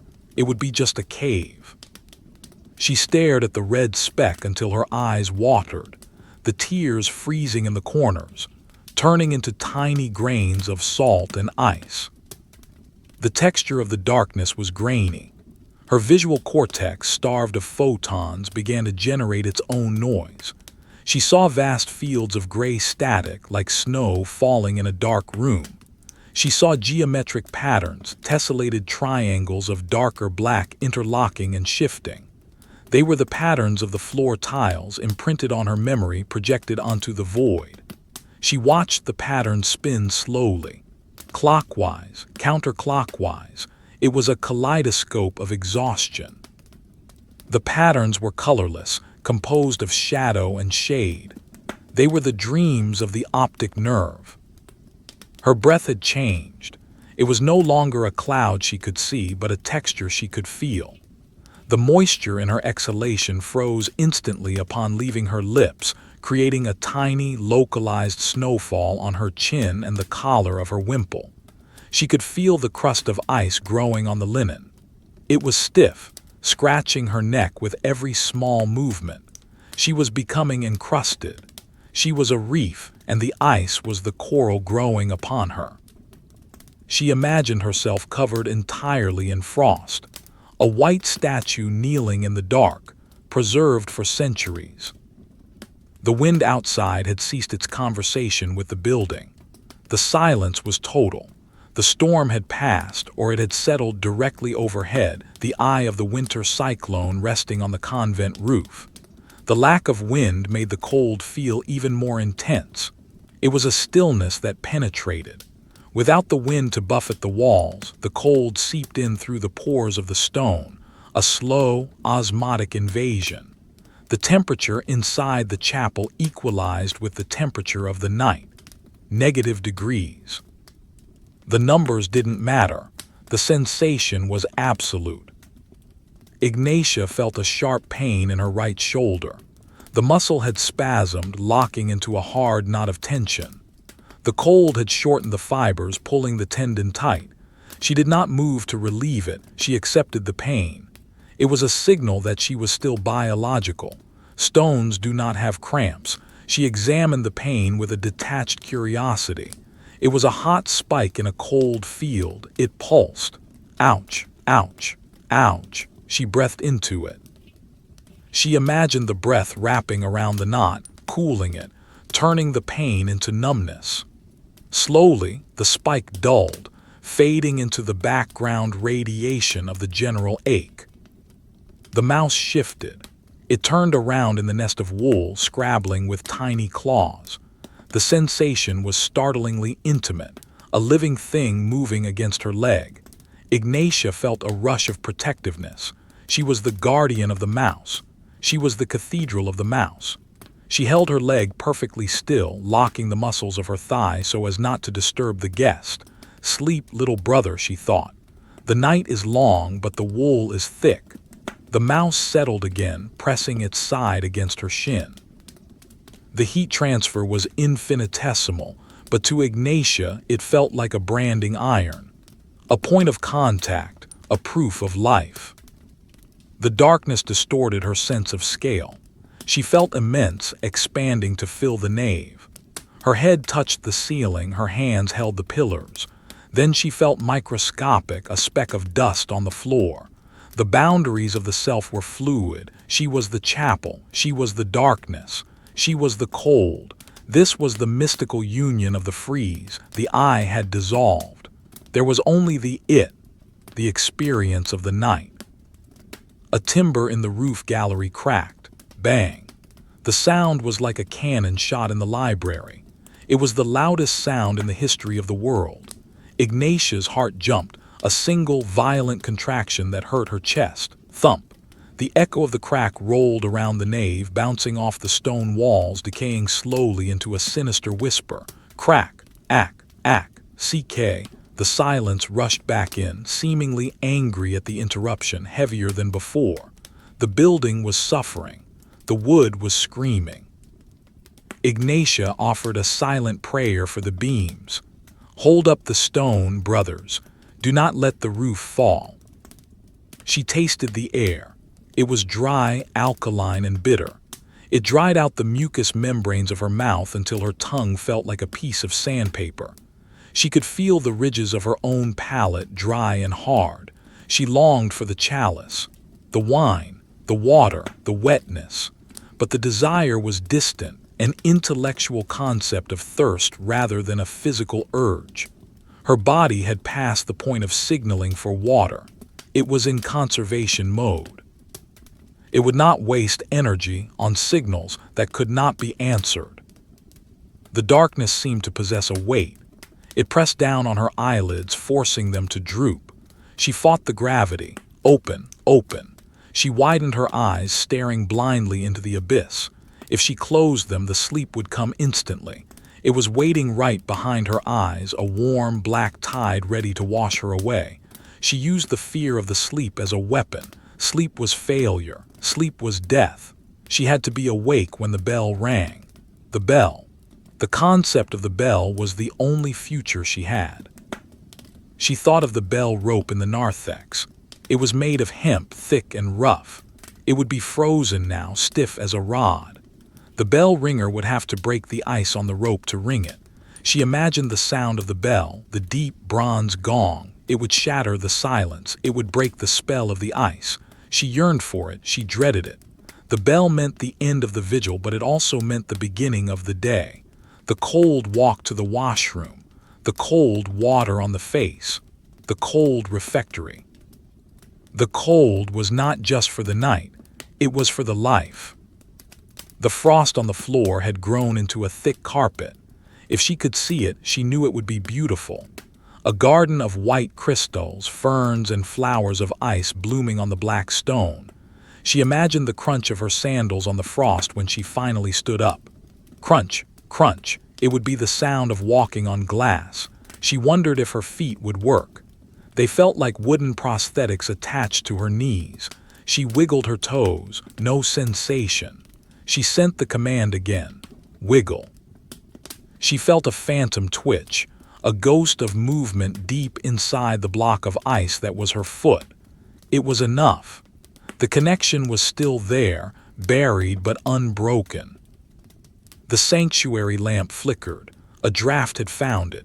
The red eye winked. Off, on. Ignatia stopped breathing. "Do not die," she pleaded. "Do not leave me in the dark." The flame stabilized, but it was smaller now, a mere pinhead of light.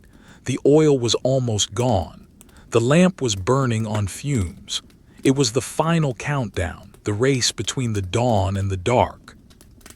Ignatia's mind drifted to the crypts below.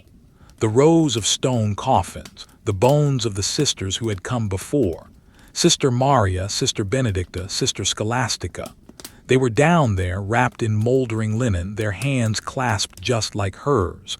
They were cold, but they did not feel it. Was she so different from them? She was a statue of flesh above a statue of bone. They were the foundation, she was the spire.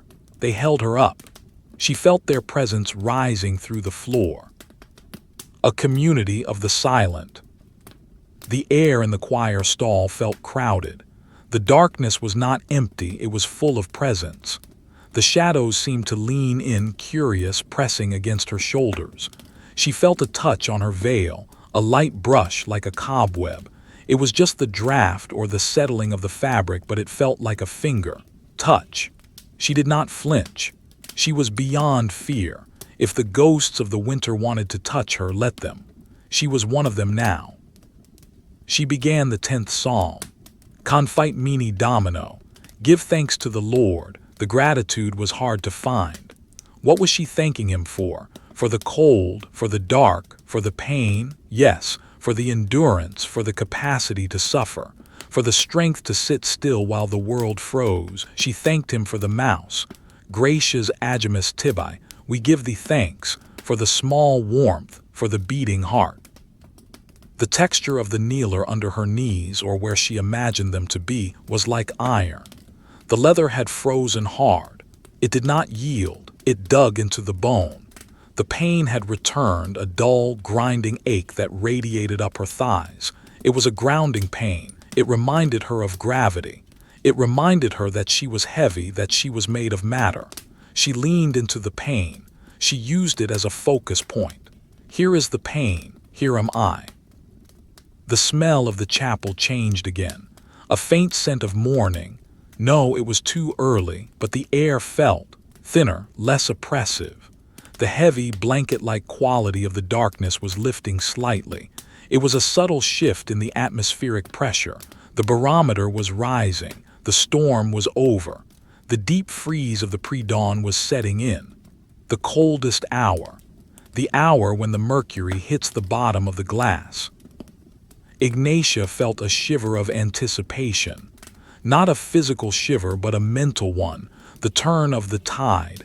The night had peaked. The darkness had done its worst. It could not get darker. It could only get lighter.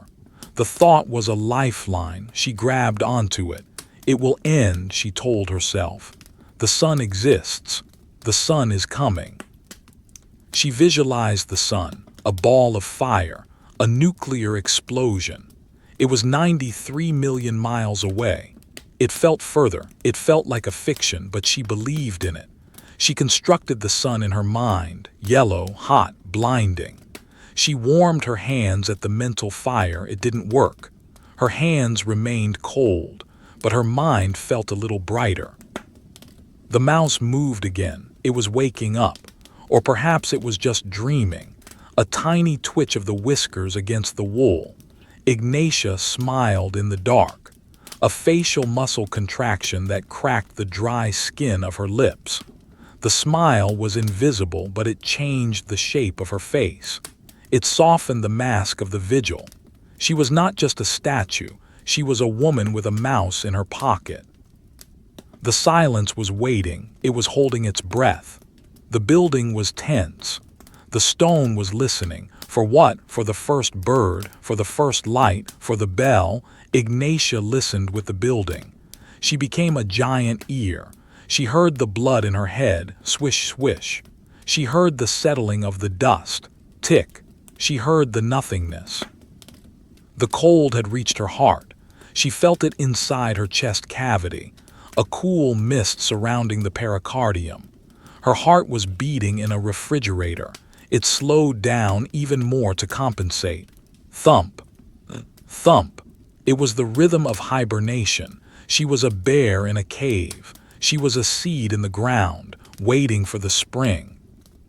The darkness above the altar was thinning, just a fraction. It was no longer pitch black, it was charcoal gray. The blackest black had receded to the corners. The air was becoming transparent again. It was the false dawn, the wolf's light. The time when ghosts go home. Ignatia watched the change. It was imperceptible, like watching a flower grow, but she knew it was happening. The photons were returning. She prepared herself for the return of vision. It would be painful to see the cold again, to see the frost, to see the emptiness.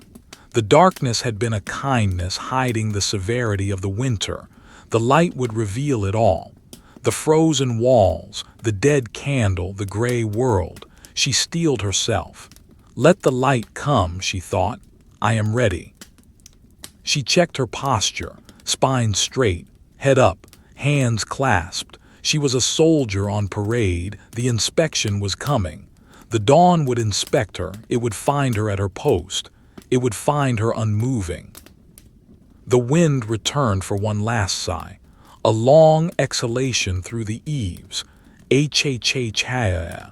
It sounded like the night giving up the ghost. The sound faded into the silence of the morning. Ignatia felt a vibration in the floor. Footsteps.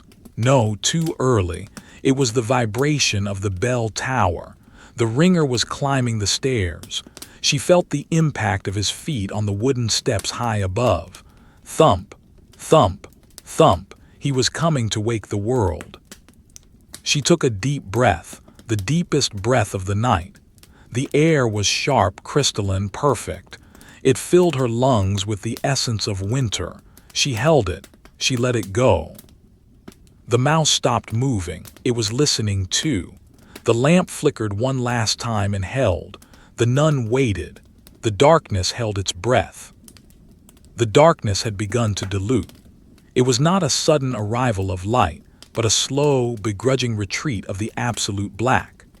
The air in the chapel, previously a solid block of ink, began to separate into layers of deep, grainy charcoal and bruised slate. The vaulted ceiling, lost for hours in the void, re-emerged as a spectral ribcage of gray stone hovering high above. The outlines of the pillars solidified, transforming from felt presences back into architectural facts. This was the hour of the wolf's light, the ambiguous, gray time between the night and the true dawn, when the world is stripped of color and reduced to a monochrome drawing on dark paper. Ignatia watched the world return. It was a cold revelation. The lifting darkness revealed the extent of the freeze. The floor of the sanctuary was not merely cold, it was white. A thick, uniform carpet of hoarfrost had bloomed across the black and white tiles during the deepest hours of the night. It looked like a fall of dry snow, but it was grown from the air itself. The frost covered the base of the altar, the steps of the lectern, and the hem of her own habit. She was kneeling in a garden of ice. The intricate, fern-like crystals sparkled dully in the faint, flat gray light filtering through the snow-packed windows. The beauty of it was desolate, a sterile perfection that belonged to the mineral world, not the living one. The red eye of the sanctuary lamp was now barely visible against the rising gray light. It was a dying ember, its job done. It had held the watch through the blackest hours, and now it faded into the background, a pale, blood-colored smudge in the vast grayness of the nave. Ignatia felt a quiet gratitude toward the lamp. They had survived the void together. Then the vibration began. It started in the soles of her feet, or the memory of them, and traveled up through the wood of the choir stall, into her spine, and finally into the base of her skull. It was a physical shudder of the building, the stone conducting the mechanical energy of the bell wheel turning high in the tower. The rope was being pulled. The great wheel was swinging. The iron tongue was falling. DOOM. The first strike of the Angelus bell shattered the silence of the chapel. It was not just a sound, it was a physical impact. The air in the nave, pressurized by the cold, transmitted the shockwave with brutal efficiency. Ignatia felt the sound hit her chest like a heavy hand. The vibration rattled the leaded glass in the windows, shaking the frost loose in tiny cascades of white powder. CHCHCH. The sound of the bronze was deep, mournful, and incredibly loud. It was the voice of the convent, waking the winter. DOOM. The second strike. The echo of the first strike had not yet died away. It was still rolling around the vaulted ceiling, bouncing off the stone walls, creating a complex, dissonant harmony with the new note. The sound was layered, thick with overtones. Ignatia closed her eyes, letting the sound wash over her. It was a cleansing wave. It scrubbed the silence out of the corners. It shook the dust from the tapestries. It vibrated the very marrow of her bones, waking the blood that had slowed to a crawl. DOOM. The third strike. The pause that followed was filled with the humming resonance of the bronze. Hum. The air itself seemed to be singing. In this pause, the mouse in the fold of her habit moved. Startled by the thunder, it scrambled out of its warm nest. Ignatia felt the tiny claws scratch against the wool of her shin, a frantic, ticklish sensation. She saw a small, dark-shaped dart across the frosted floor, leaving a trail of tiny prints in the white crystals. It disappeared under the stalls, seeking the silence of the crypts. The companion was gone. The vigil was broken. Ignatia began the process of moving. It was a project of engineering. Her body had set like concrete in the mold of the kneeling position. To break the mold required a deliberate, forceful act of will. She sent the command to her hands first. Unclasp. The fingers, interlaced and locked for hours, resisted. The joints were stiff, the fluid within them thick and gel-like. She pulled her hands apart. The sensation was of peeling tape off a wall. The skin felt dry and tight. Her knuckles cracked, a dry popping sound that was lost under the resonance of the bell. Pop, pop. She placed her hands on the wooden armrests of the choir stall. The wood was freezing, sucking the remaining heat from her palms instantly. She pushed. The muscles in her arms, cold and trembling, strained against the weight of her torso. She lifted her weight off the kneeler. Now came the legs. She had to unfold them. The knees, bent at a 90-degree angle for hours, screamed in protest as they straightened. It was a grinding sensation, bone on bone, cartilage on ice. She suppressed a groan, turning it into a sharp exhalation of gray steam. HHHHT. As she stood, the blood, released from the constriction of the posture, rushed back into her lower limbs. It was not a pleasant sensation. It was a violent, burning agony. It felt as if liquid fire were being poured into her veins. The pins and needles were not pricks, they were daggers. Ignatia gripped the stall, her knuckles white, her breath coming in short, sharp gasps. She waited for the fire to subside. She visualized the blood pushing through the capillaries, thawing the frozen tissue. It was the pain of resurrection. The pain of returning to the world of the living. DOOM. The bell continued its sequence. 3 groups of 3 followed by the swinging peal.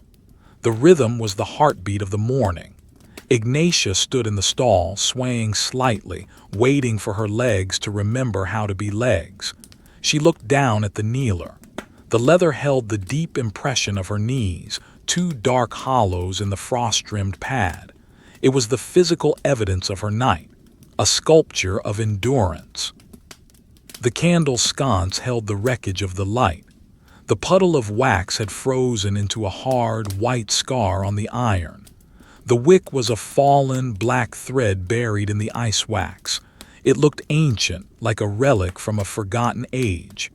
Ignatia touched the cold wax with her fingertip. It was hard as stone. The heat was a memory. The fire was history. Behind her, the great oak doors of the chapel groaned. Kriak. They were being pushed open. The sound of sandals on stone drifted into the nave. Shuff, shuff, shuff. The community was arriving. The other sisters, roused from their cells by the bell, were filing in for lauds. They moved like shadows in the gray light, silent, wrapped in their heavy cloaks. They brought with them the smell of sleep, of wool, and of the cold corridors. Ignatia did not turn. She was the vanguard. She had held the line while they slept. Now she would join them. She stepped out of the choir stall. Her first step was clumsy. Her foot felt like a block of wood striking the stone. Clomp. She adjusted her balance, finding the center of gravity. She walked to the center of the aisle and genuflected. The movement was slow, a controlled collapse and recovery. She faced the altar, the dying lamp, the shadow of the cross. She made the sign of the cross. The movement was large and sweeping, her hand cutting through the cold air. Forehead, chest, left shoulder, right shoulder. The geometry of the faith. She turned and began the walk down the nave, moving against the flow of the entering nuns. They passed her with bowed heads, their faces pale ovals in the gloom. No words were exchanged. The great silence was still in effect until after breakfast. There was only the sound of the walking, the rustle of the habits, and the fading hum of the bell. Ignatia reached the back of the chapel. The air here was turbulent, disturbed by the opening of the doors. It swirled around the pillars, carrying the dust of the night. She stepped through the doors into the narthex, and then into the cloister corridor. The corridor was a tunnel of ice. The windows here were not stained glass. They were clear, ancient panes, now fully frosted over with thick, opaque patterns of ice feathers. The light that came through was a flat, clinical white. It was the light of a snowy morning. Ignatia walked along the stone flags. To her right, the arches of the cloister looked out onto the central garden. She paused for a moment to look through an unglazed arch. The garden was a world of white. The snow had stopped falling, but it lay deep and heavy on the ground. The central well was a mound of snow. The paths were erased. The small stone statues of the saints were buried up to their waists, looking like they were wading through a white sea. The sky above was a heavy, uniform sheet of leaden gray. There was no sun, only a diffuse brightening of the cloud cover. The trees were black skeletons, their branches traced in white lines of snow. It was a high-contrast photograph of winter, still, silent, dead. The cold in the corridor was different from the chapel. It was a moving cold. The wind, though light, swirled through the open arches, carrying fine crystals of snow that danced across the floor. Ignatia felt the wind bite her exposed face. It was a fresh, sharp pain, different from the dull, crushing weight of the chapel air. It woke her skin. It tightened the pores. She reached the washroom. The door was a simple wooden plank. She pushed it open. The room was small, stone-walled, smelling of damp limestone and hard soap. There was a row of stone basins along one wall. A pitcher of water stood on a shelf. The water in the pitcher had a thin crust of ice on top. Ignatia broke the ice with her thumb. Crack. The sound was sharp in the small room. She poured the water into the basin. It flowed like liquid glass, clear and freezing. She rolled up her sleeves. The wool was stiff and difficult to fold. Her forearms were pale, the skin mottled with the cold. She plunged her hands into the water. The shock was absolute. The water was so cold it felt hot. It burned her skin. Ignatia did not flinch. She splashed the water onto her face. It took her breath away. Gasp. The cold water shocked her eyes open, washing away the grit of the night, the dried tears, the sleep that hovered at the edges of her mind. She scrubbed her face with the rough bar of unscented soap. The friction was abrasive. She rinsed. The water dripped from her chin, falling back into the basin with musical splashes. Plip, plop, plip. She reached for the towel. It was a piece of rough linen hanging on a peg. It was cold and stiff. She dried her face. The fabric felt like sandpaper. It left her skin tingling, red and raw. She looked at herself in the small, polished metal mirror on the wall. The reflection was dim and distorted. She saw a pale face, dark circles under the eyes, lips cracked and blue. She saw the veil, tight and severe. She saw the eyes. They were clear. They were awake. They were the eyes of someone who had seen the bottom of the night. She rolled down her sleeves. The wet skin of her arms dampened the wool, creating a new layer of cold clamminess. She accepted it. It was part of the uniform.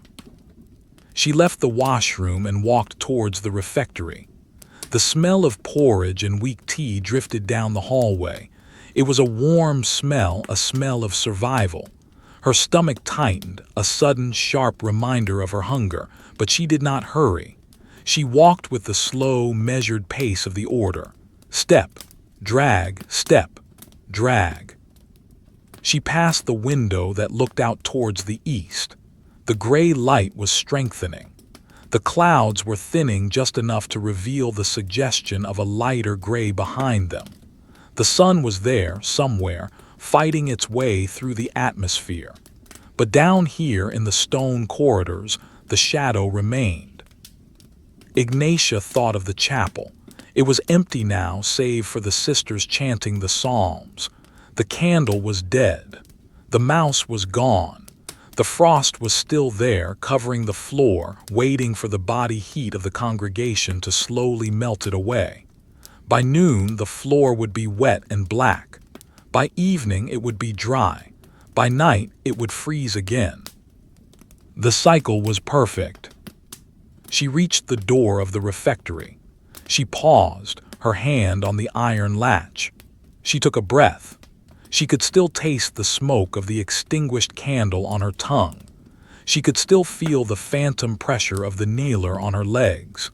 She could still hear the silence of the 4:00 a.m. watch underneath the sounds of the morning. The silence was inside her now. It was a reservoir she carried, a pool of cold, dark water in the center of her soul. It would sustain her through the noise of the day. It would keep her cool in the summer. It would keep her steady in the chaos. She pressed the latch. Click. The door opened. The warmth of the room hit her face, a humid, steamy warmth from the porridge pots. It felt alien, almost suffocating after the purity of the cold. She stepped inside into the low murmur of the meal, into the light, into the day. But part of her remained back there, kneeling in the dark, watching the red light, listening to the ice grow. The door closed behind her with a heavy, wooden thud. The corridor was empty again. The wind blew snow through the arches. The frost grew on the stones. The silence returned to the hallway, waiting for the night to come back. And it would come back. It always came back. The cold was patient. It had all the time in the world.